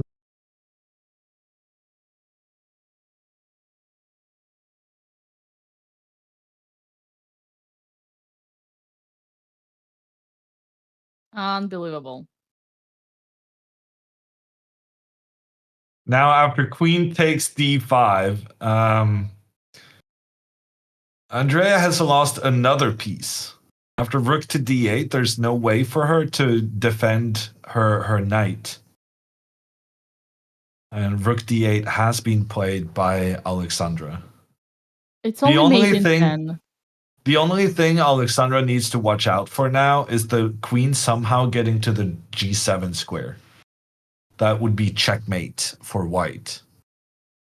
But at the moment, Alexandra is controlling all the access points that the white queen would need to get there. Okay. To be fair, I hadn't seen this move from Andrea. Knight to c4, counterattacking the queen. So she's not losing her knight. Right, she's only getting checkmated in 6. It is a double gambit. It is a double BOTEZ gambit on the screen. Rook takes d5, knight takes b6, but unfortunately after rook d2, there is no way to defend from rook this h2. Is happening right now on the board. Double BOTEZ gambit, let's go! And suddenly it's the white king suffering an attack, and Andrea resigns the game. And Alexandra trying to hide her smirk as the resignation comes in. Okay, now she's back in the game phase. Let's try not to show how happy we are about beating your baby sister. Andrea is very upset. I can see that. No face reaction. This is a war. This is a real sibling war. You know, for the first time ever, these two are acting like real chess players. Because real chess players don't smile after the game. Have you seen them smiling after the game, though? They do that all the time. They giggle with their opponents. Andre's showing that she's accepting the loss by putting the king on d4. Andrea accepted the loss with a pride. There is no communication between sisters. That's what I call the real chess. And on that note, we are heading to the last 10 minutes of the giveaway because here we are sponsored by Coinbase. You know already Coinbase is your best way to store and trade crypto. And for this tournament, we have partnered with Coinbase, who has $20,000 in cryptocurrency for you guys. So use the command raffle and Coinbase, fill in the form with the affiliated email address that you used to sign up on Coinbase already. You have a chance to win $1,000 every round. But today in particular, because Alexandra strikes with the win against Andrea, we're gonna have 500 extra for 3 more additional people. Overall, 4 people are battling for the giveaway prize. And in any chance, even if you don't win, you can already claim your $20 bonus in cryptocurrency by signing up or using, if you're already a user, the code BOTEZ20. I do have to say, this was a historical day. 3 hours, 15 minutes lasted the battle of the BOTEZ. The higher sibling prevailed. Alexandra BOTEZ claimed the dominance. She is the official bullier and the head of the family. Andrea is very disappointed and devastated. She showed that on her face. First time ever, chat, we have witnessed no smile from Andrea after resigning. And you know what? I'm proud of that. Finally, Andrea is entering into the war zone. She knows that chess ain't no joke.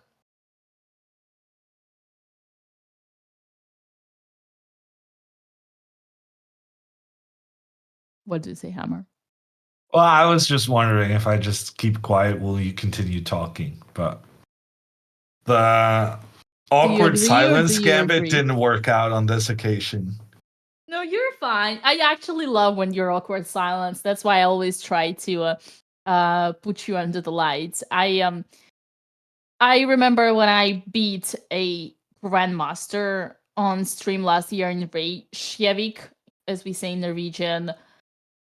You trolled me so hard by pretending that you couldn't listen to me. So I know what you're doing. I know what you're doing there. Mama BOTEZ in chat, my heart breaks. Finally, we have the mother in chat. And yeah, Mama, it's about time to call your baby because they need your support. Actually, probably not. I don't think Andrea wants to talk to anyone, as she shouldn't, because this is war. She's gonna need a 1 hour alone time, I think. That's the chess tradition. When you've lost a game, nothing can fix that. And you're gonna want to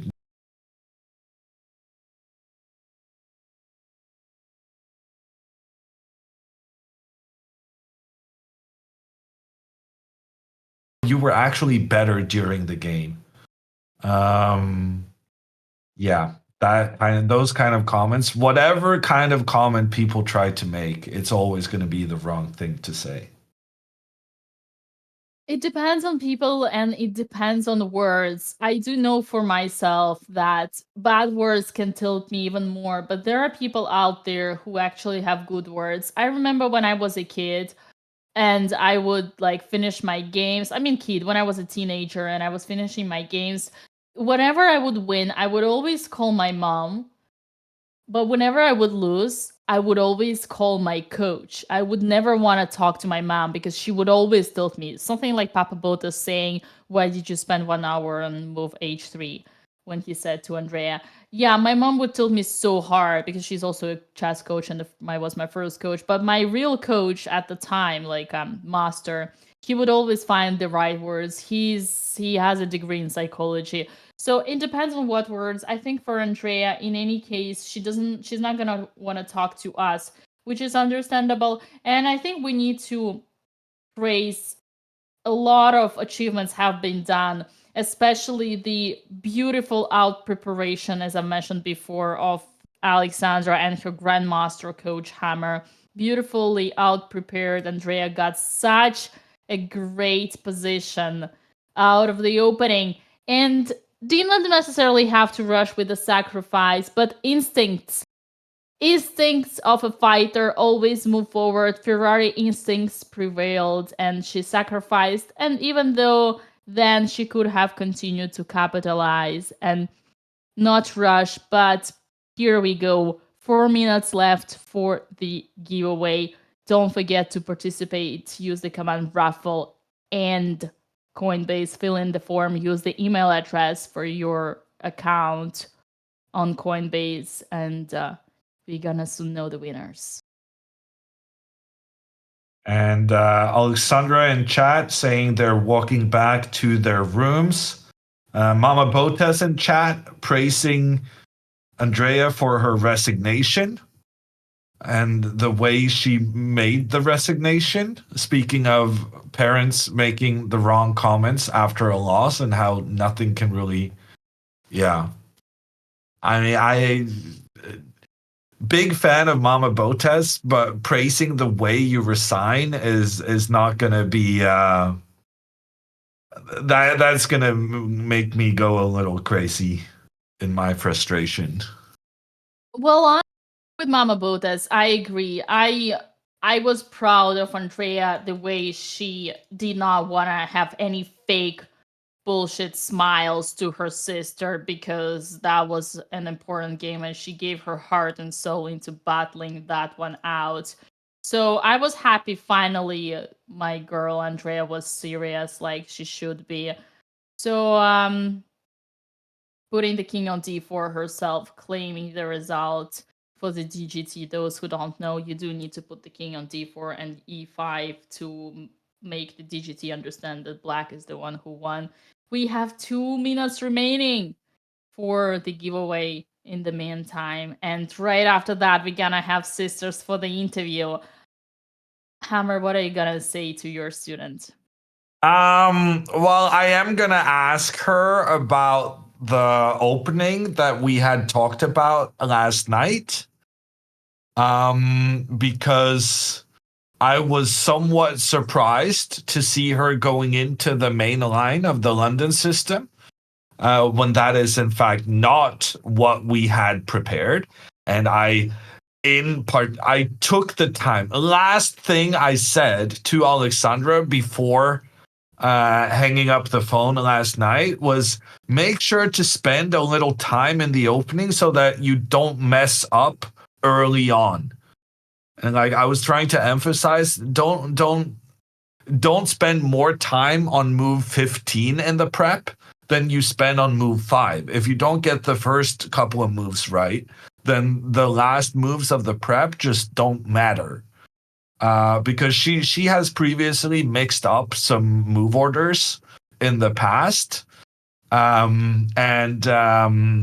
Yeah, that continues to be a concern for the coach. What about the knight b8 part? Oh, there we go. We have 1 minute left in the giveaway. In the meantime, last chance to fill in the form, participate in the raffle, and Coinbase. Raffle, command in chat, fill in the form, use the email address that is affiliated with your account, and you get a chance to win $2,500 today in crypto. It's time to cash in, just like Alexandra have been cashing in this tournament. Alexandra is on 3 out of 3, and she's the highest rated player on 3 points. Like, Dina, at what point do we start talking about her winning the entire tournament? It's beautiful. We need to embrace it. If you ask me as a commentator or me as a player, because if you ask me as a player, I would so be afraid of extra pressure of leading, but we can elaborate on that later. We're gonna hop on the hop on the call. Are we hopping on the call, Hammer? Are we switching? 10 seconds we're left. Switching? We have the winners. And we have the winners. Are we announcing the winners before the ladies come? We are. So the winners for today are Rain843, Mountain Goat of Doom, Veruto9432, Machiko. These 4 winners of today's giveaway, congratulations, are gonna be contacted by the email address they used while signing up and confirming their Coinbase accounts. Congratulations on that note. We are joining the sisters.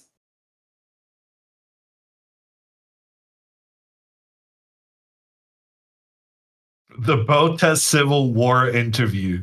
We'll see if the war breaks out. Let's go, Hammer. Interview. Let's go.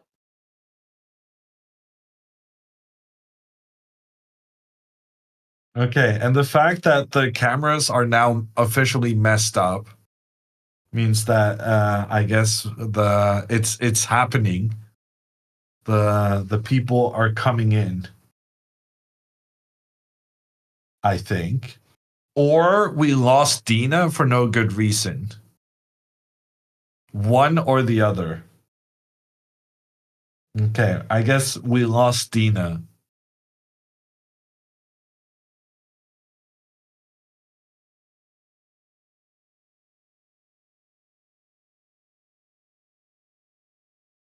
Okay, I guess you're stuck with me, people.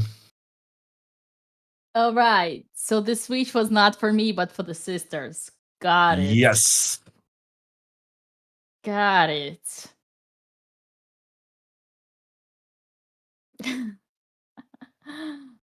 Let's go.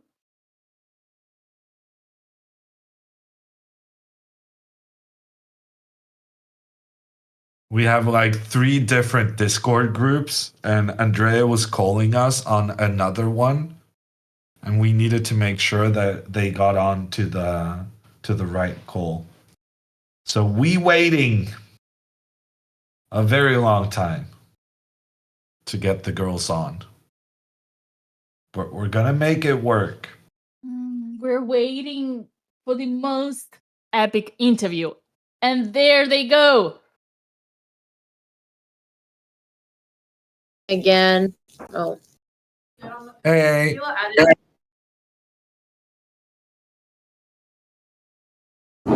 Hello.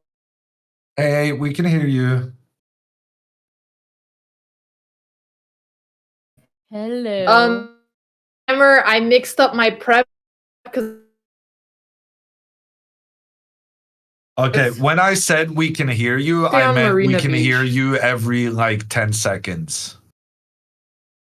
Congress is not. Hang on. Okay, we're back. Can you guys hear us? Yeah, now you're good. Hello, Hammer. Hello, Dina. Also, hello to everybody on X. That's the first time we're live streaming there. Don't touch me. Don't touch me. It's okay. I shouldn't have sacked out the game anyways. I always know whenever the answer is should you sack versus your sister, the answer is always no, but I always do it anyways. The thing is, I knew you would be baited, but I was more afraid of you sacking the other way. But the other way didn't work because knight takes pawn and attacking my queen. I think the other way did work. I don't think it worked. I think I was supposed to just go knight back. No, It Knight didn't back work. was very scary too. But if I went knight f3, then you had a crazy bishop takes pawn, and I thought you would sack. So I bet it was knight g5. But I didn't like knight g4. Queen g4 was a lot scarier, more over h4. I was much more scared of that. But yeah, I'm assuming the sack was very bad, even though it looked like it was winning. I mean, to me, it looked like it was losing, and the computer said it was not losing. It was just, a little advantage for black.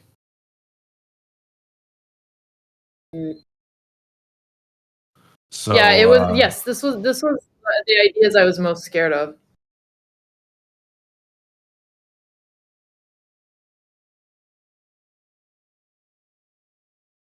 Is it our internet, or are you guys just thinking? I don't know where Dina is, but I'm just I'm afraid trying to to say keep up anything with the right now. moves.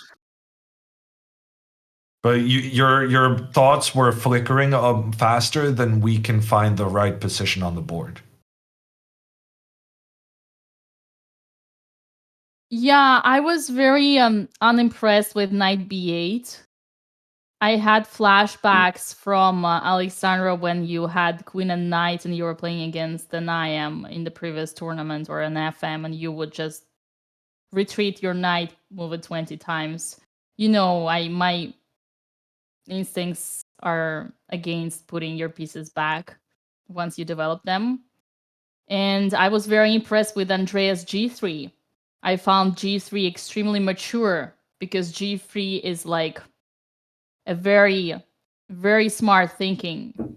You pretend that you are not gonna attack. You kind of slow the pace, playing solid, protecting f4. But in the meantime, you always can play g4 later. So I thought this was very smart.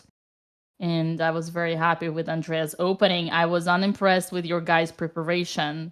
And I was None of my prep happened. I don't even know if 95 was prep. I know e4 was move, but none of the prep happened. All the prep I did was useless. No, I was unimpressed with Hammer and Alexandra's preparation, and I think Andrea, you actually had the. Why are you being so negative when I won a game? Can't we just be a little bit nice and focus on areas of improvement? A lot of things were good in this game. We're going straight to, you did this one move that it was bad. Andrea, I could tell who you were rooting for, and it's okay to be upset, Dina, but you don't got to take it out on me. Well, Hammer was clearly rooting for you, so I think it's called justice. Yeah, but Hammer's not here, and you did this one move bad, and that's all he says. No, Hammer told me my sack was shit, and the computer thought it was okay, so call it even. I think you guys had a clear strategy of getting into each other's head.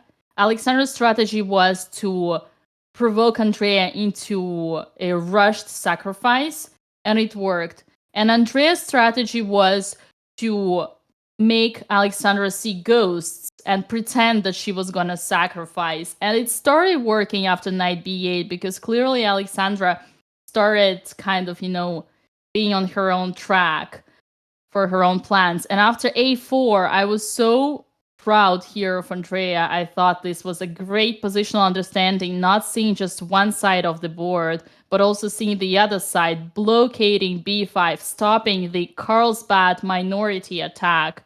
But yeah,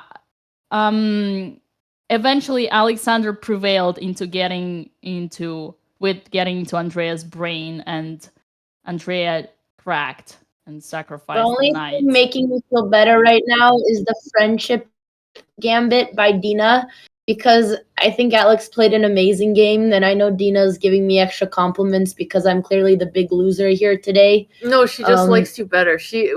When David Howell asked her last tournament who she'd be cheering for if we played each other, she said you. Well, we did share a bed together for 10, 12 days. Listen, Mom and Dad both have a favorite child, and so does Hammer and Dina. It's just the way life works. But at the end of the day, Dina, I appreciate you trying to make my chess sound better than it was and make Alex's sound worse than it was. But I think my sister played a very good game considering neither of us had prep. And I thought No, I did have G6 prep. This was exactly what I prepped. This was your into, prep? but I accidentally played. I played Bishop D3 instead of Knight H5 because I had looked at that line last minute and I had confused it. I was expecting E4 and Bishop E7, and after I played it, I was like, "Oh man, Hammer's not going to be happy about this." Yeah, I need to go with. I don't know if E4. Okay, was knight? My main question is was knight E5 even correct? I spent so much time there because I knew the theory move. I could either go E4 or I could go Queen E2 and Rook D1. But I thought if I went knight E5, I thought I would have a better chance versus Alex because I thought if I went for E4 and I opened up the position, she was better at those type of open positions. So I wanted to keep things complicated. I thought I would get attack on the king side, but yeah, she defended well with G6, but it was just so ugly. But it was a little definitely intimidating. E6 was a fantastic move. So good. Because I mean, yeah, B6 is. I said G6. G6. Up until G6, I thought you were crushing her, and then after G6, her plans become very, very nice, and she manages to kick out your knight on E5. I think knight E5 I thought was a good move. E4 I believe is the main line, but knight E5 is a good alternative. And yeah. We were very optimistic. We were very optimistic here on your behalf, Andrea. But, I mean, yeah, so was I until I sacked. I just knew that optimistic isn't the word. Andrea, I knew those gremlin fingers couldn't resist a juicy sacrifice against Big Sister. I knew you wouldn't be able to resist. Okay, but G6 for black wasn't correct, or was it? No, G6 was fantastic. I'm a it was so good. You played mine. The computer also loves G6 in these positions. That's so weird. I've never seen this. Okay, so you prepped this? Well, I actually did. How was this prepared? So by the way, I'll tell you, before you play knight E5, the main line is B6, but the computer likes G6 the most, which is why I even had this idea. I never seen this before. Okay, then good prep. I didn't think that was prep. I thought you were just winging it. I really thought you were out of the book, so I thought I had the upper hand. But if that was prepared, then very nice. You outsmarted me. I prepared everything. I didn't expect knight E5, so I was just trying G6 because it worked ideas, right? The computer likes G6, but it's very weird. B6 was much more human to me here. Yeah, I don't know. Playing this is, but okay. I mean, I thought G6. I'd never seen it before. And then poor mom and dad in the chat. Who are they talking to? I don't know. What do you mean, Mom? You misspelled jealous. It's okay. It's English second language. I know. What is this spelling? Sorry, I'm just taking my rage out on Mom. It's not her fault. I love you, Mom. I wish you were here to give me a hug and tell Alex that she's a big, mean sister. Thought she was going to bite me, so my reflex was to jump. I'm not used to her coming close to me and not biting. Okay, what's the ugly wall? Why does chat keep spamming ugly wall? You don't want to know. Was my wall ugly? Are you talking about the pawns on the black? No, you were a Ferrari. Whose Andrea, wall? So. Well, Dina made. Dina made an analogy in which. Wait, did Dina refer to Andrea as a Ferrari and me as an ugly wall? Is this what Dina said? You know what? At least I have a number one. I may not be the better sister, but at least I have the Russians on my side. I did not mean the word ugly. I just meant Andrea, a beautiful Ferrari, Alex, an ugly wall. Excuse me. The beautiful and ugly were not supposed to be compared. It was only the Ferrari and the wall. So as usual with her style, Andrea speeded up on 300 miles an hour and crashed into the wall. The ugly and beautiful part were not related to the comparison. How am I still losing? Well, just you're winning the tournament on the plus side. Yeah, This is true. Well, no, now the only solution for me is to win every single game. You can get second and I'll get first. Uh-huh. Otherwise, you have to cheer for me to lose. Okay, I'm only cheering for you if I don't win every game. then I will. You guys realize it's a 9 a.m. round tomorrow? I'll take that as a Okay, no. question. Can we look before this? Can we look at the stack? Yeah, I'm assuming knight g4 was my only move because I was afraid if I went knight f3 that she was gonna sack on f4. I was thinking about it. I bet you were gonna do it, and then she would have outplayed me anyway. So I'm curious how the game I would have didn't went know it on was if I good. went knight g4. I don't think she would outplay you. I don't think the 3 a.m. sacrifice for you was guys. justified. Knight Oh, no, g4 she was didn't. fine, but Yeah, so was I like guess- knight f3 and any other move. But obviously, even after Knight the f3? sacrifice, yeah. But even after sacrifice, you were fine. But we'll get back to that right after. Computer says bishop g3, Andrea. Bishop g3. Sorry, in what position?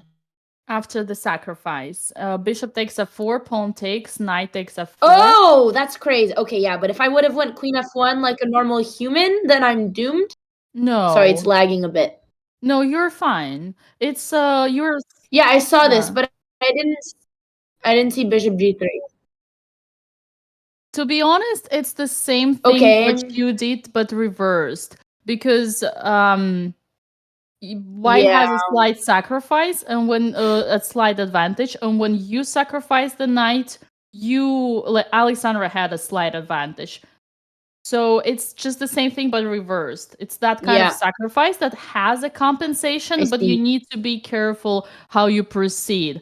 Your sacrifice wasn't necessarily like the root of all problem. There was another thing that you didn't understand that I think it's an important learning moment. I don't know if Alexandra knew that or not, but we were discussing, me and Hammer also like used to not know that until a certain point, is that H pawn is never a threat or a danger. In fact, it's the opposite. H pawn, when attacking, is always a help to your opponent's king because the opponent's king can hide behind this pawn. She just hides. Yeah. And I recall that I was already 2100. Yeah, and when I you didn't played know h4, that. I was relieved. Yeah, I thought I would have some attack. I know. I had a feeling looking at my track record whenever I sack to not sack, but I thought that if I resist it, I was so close. I was so close to playing knight f3, and then I scared myself out of it because I didn't want her to sack on f4, and then I said, okay, the only solution is for me to sack. But it was not a calculated I got risk. in her head. Yeah, basically, Alexandra managed to get into your head, Andrea, and your plan should have been... I mean, you should have called me. I would have told you. Don't sacrifice, but pretend like you want. Make Alexandra fear you, and she'll just put all her pieces on the 8th rank like she usually does when she thinks there is an attack. The ugly wall held, Dina. I was happy when I saw knight b8. But anyways, I made the same mistake I make every single time, so I have no one to blame but myself. You can learn from your sister who learns from her mistakes. I don't know if that was sarcasm. Yeah, I can't tell. But you know what? I'm gonna let Alex take all the hits today because I'm fine with it for today. Just today. Well, no, I mean, okay. And then after the sack, when did I through the game? I mean, you by playing h6. Actually, h4, h5 Oh, was still okay. h4 was the throw out. H4 is inaccuracy. H5, okay. The biggest, like the last moment was h6. Here you had a complicated idea, like objectively complicated.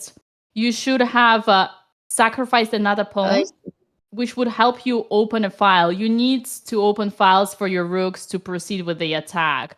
And of course, castling. We've talked about it many times. I considered it. Yeah. Was it sacking the c pawn?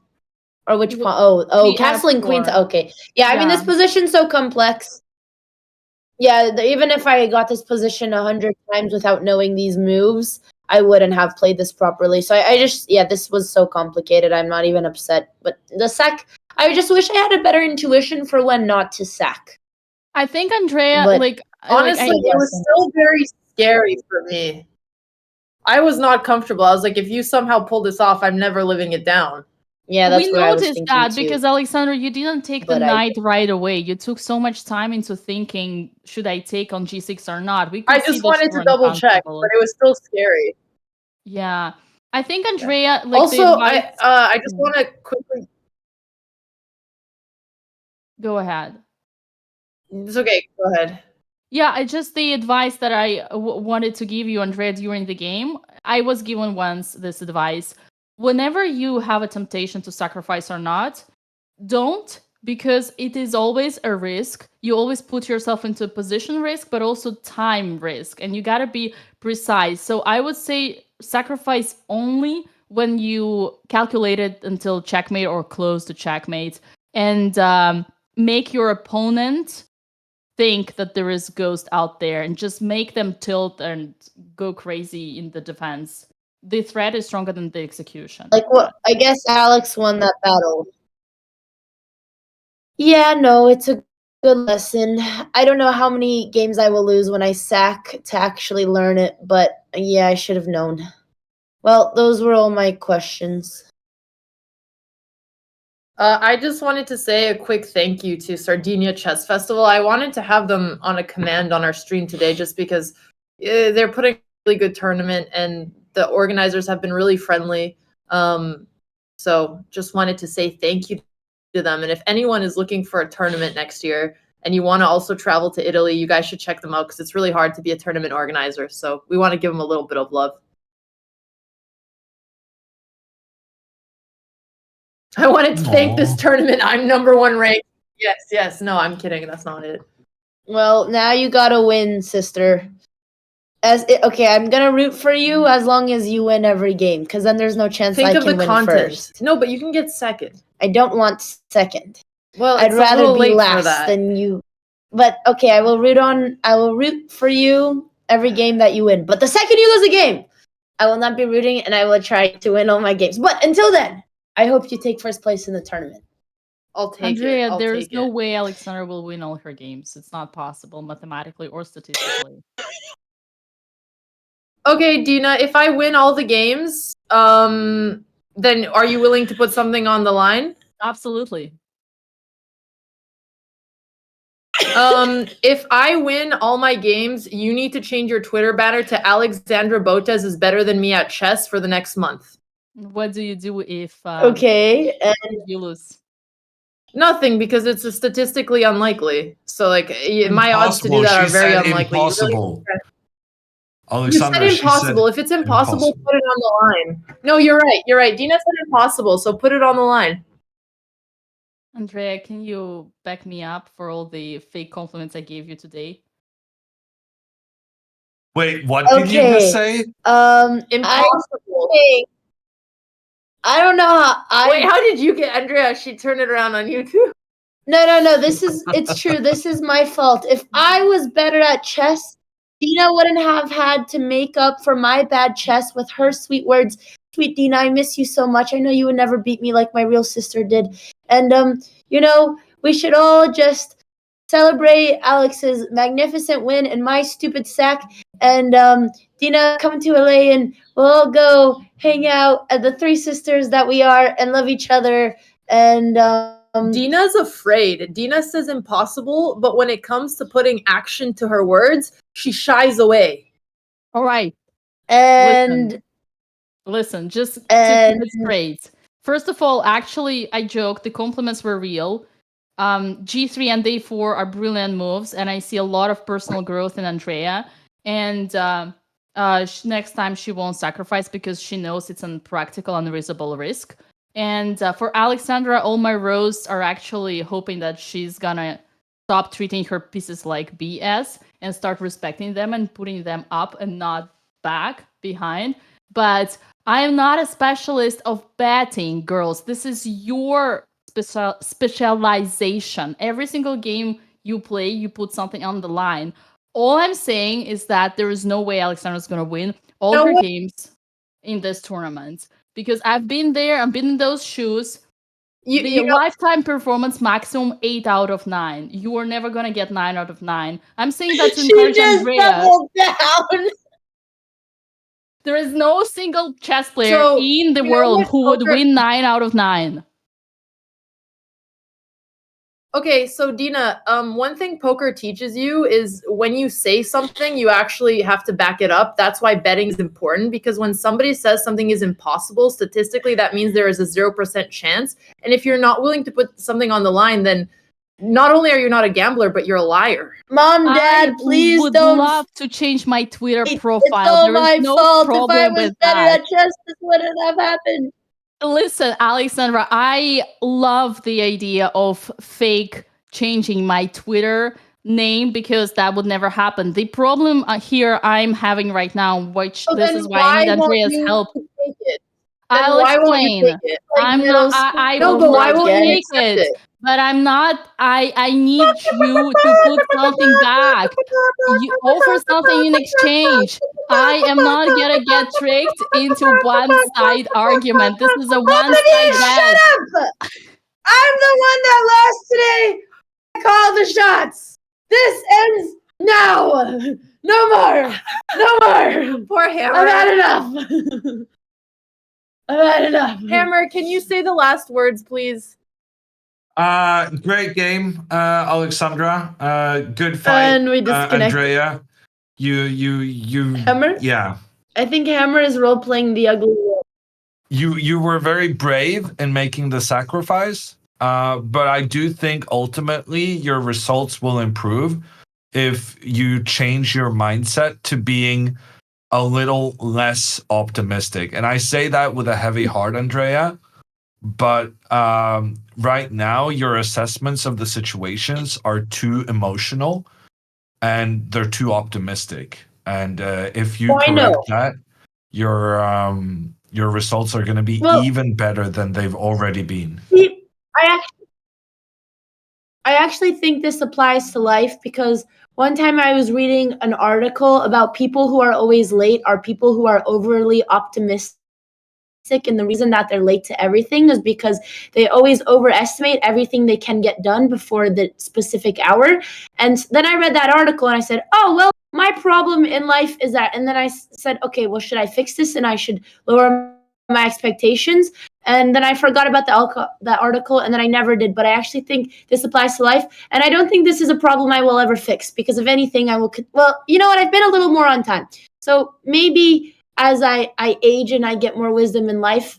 And well, but then that means that the solution to life and chess is just lowering your expectations and living a more depressing life, which I don't think I want that. So you know what? I think I will continue to sack and just live in my own fantasy. Nothing was learned, Chad. Absolutely nothing. Because now that I think about what's better, okay, living with other people's standards and then being miserable because you know that you have no chance, but at least you fight, or living in your own head thinking, okay, this is a beautiful game, you're gonna have a beautiful sack, and then you get disappointed because you lose, but at least 90% of the game, you're very happy and content with yourself. So well, I think this comes more to philosophy. Andrea, one thing Hammer I will say from one of the. Go ahead, Hammer. Sorry. Well, I can't interrupt the main character. Yes, just this is my movie. Just let me live this moment, and then tomorrow I won't sack. No, what happens is I learn this lesson for one game in the tournament, and then I don't do it for the rest of the tournament, and then eventually I break out of the box again, and I want to live a little life on the edge for the next tournament, but I'll behave for the rest of the tournament.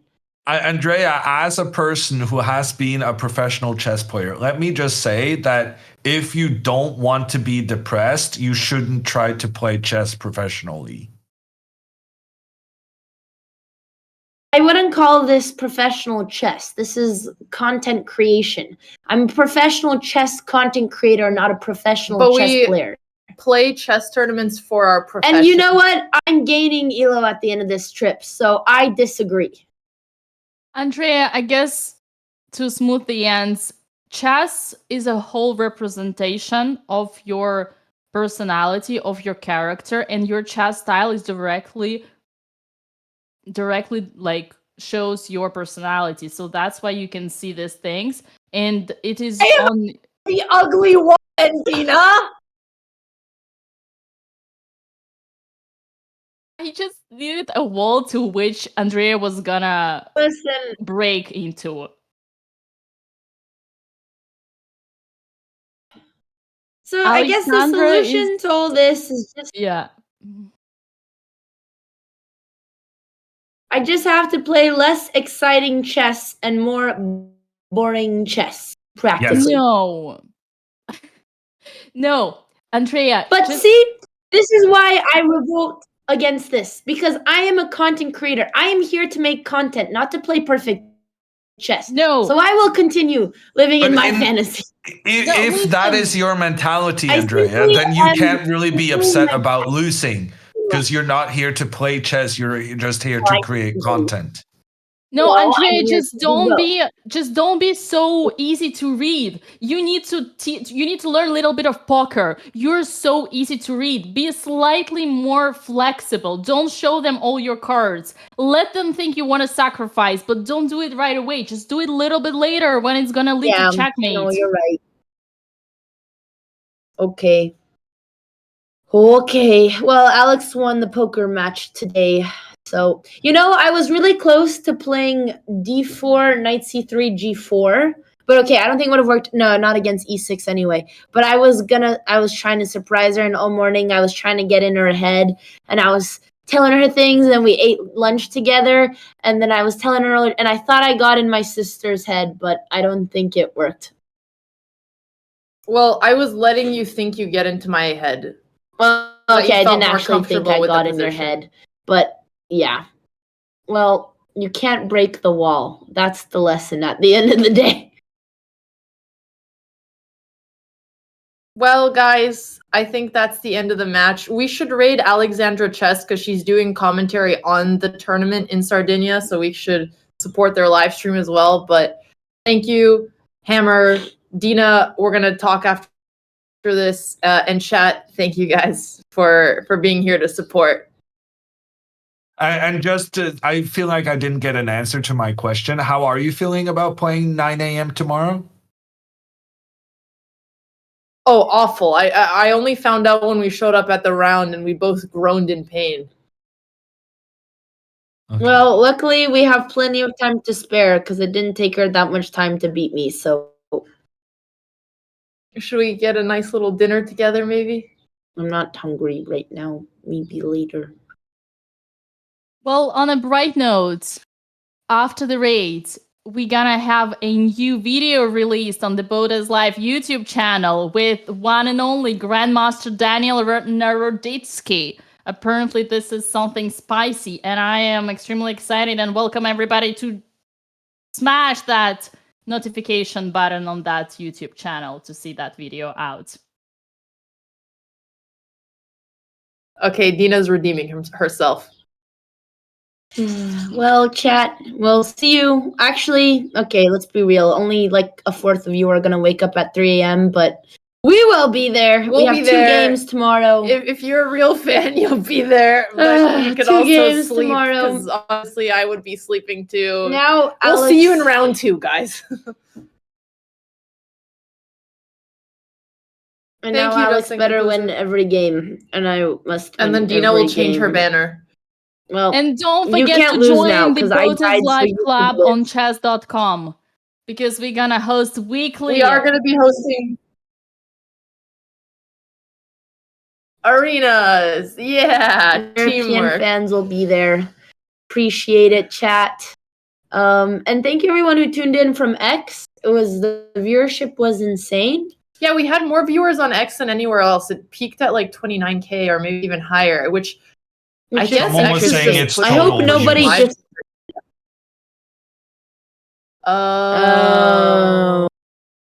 I see. Well, it's okay. Okay, Don't worry. well, why would you tell us that now? Well, Because it he looks like wants you you didn't to- know. Well, I don't know if it's true. Yeah. Sometimes it's better not to know. That's all I have to say.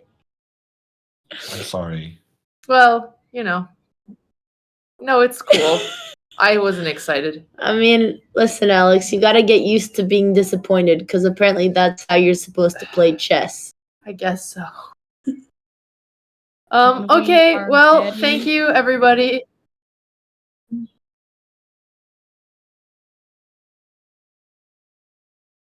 Oh, we rated. Oh, did we? Yeah. Okay, I have no bye, idea. chat. I think we're already off.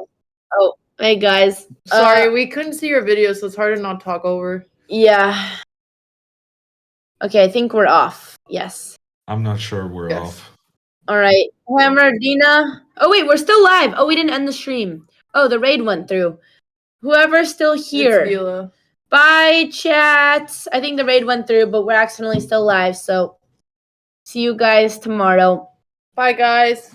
Bye everyone. Bye, Hammer. Bye, Dina. guys.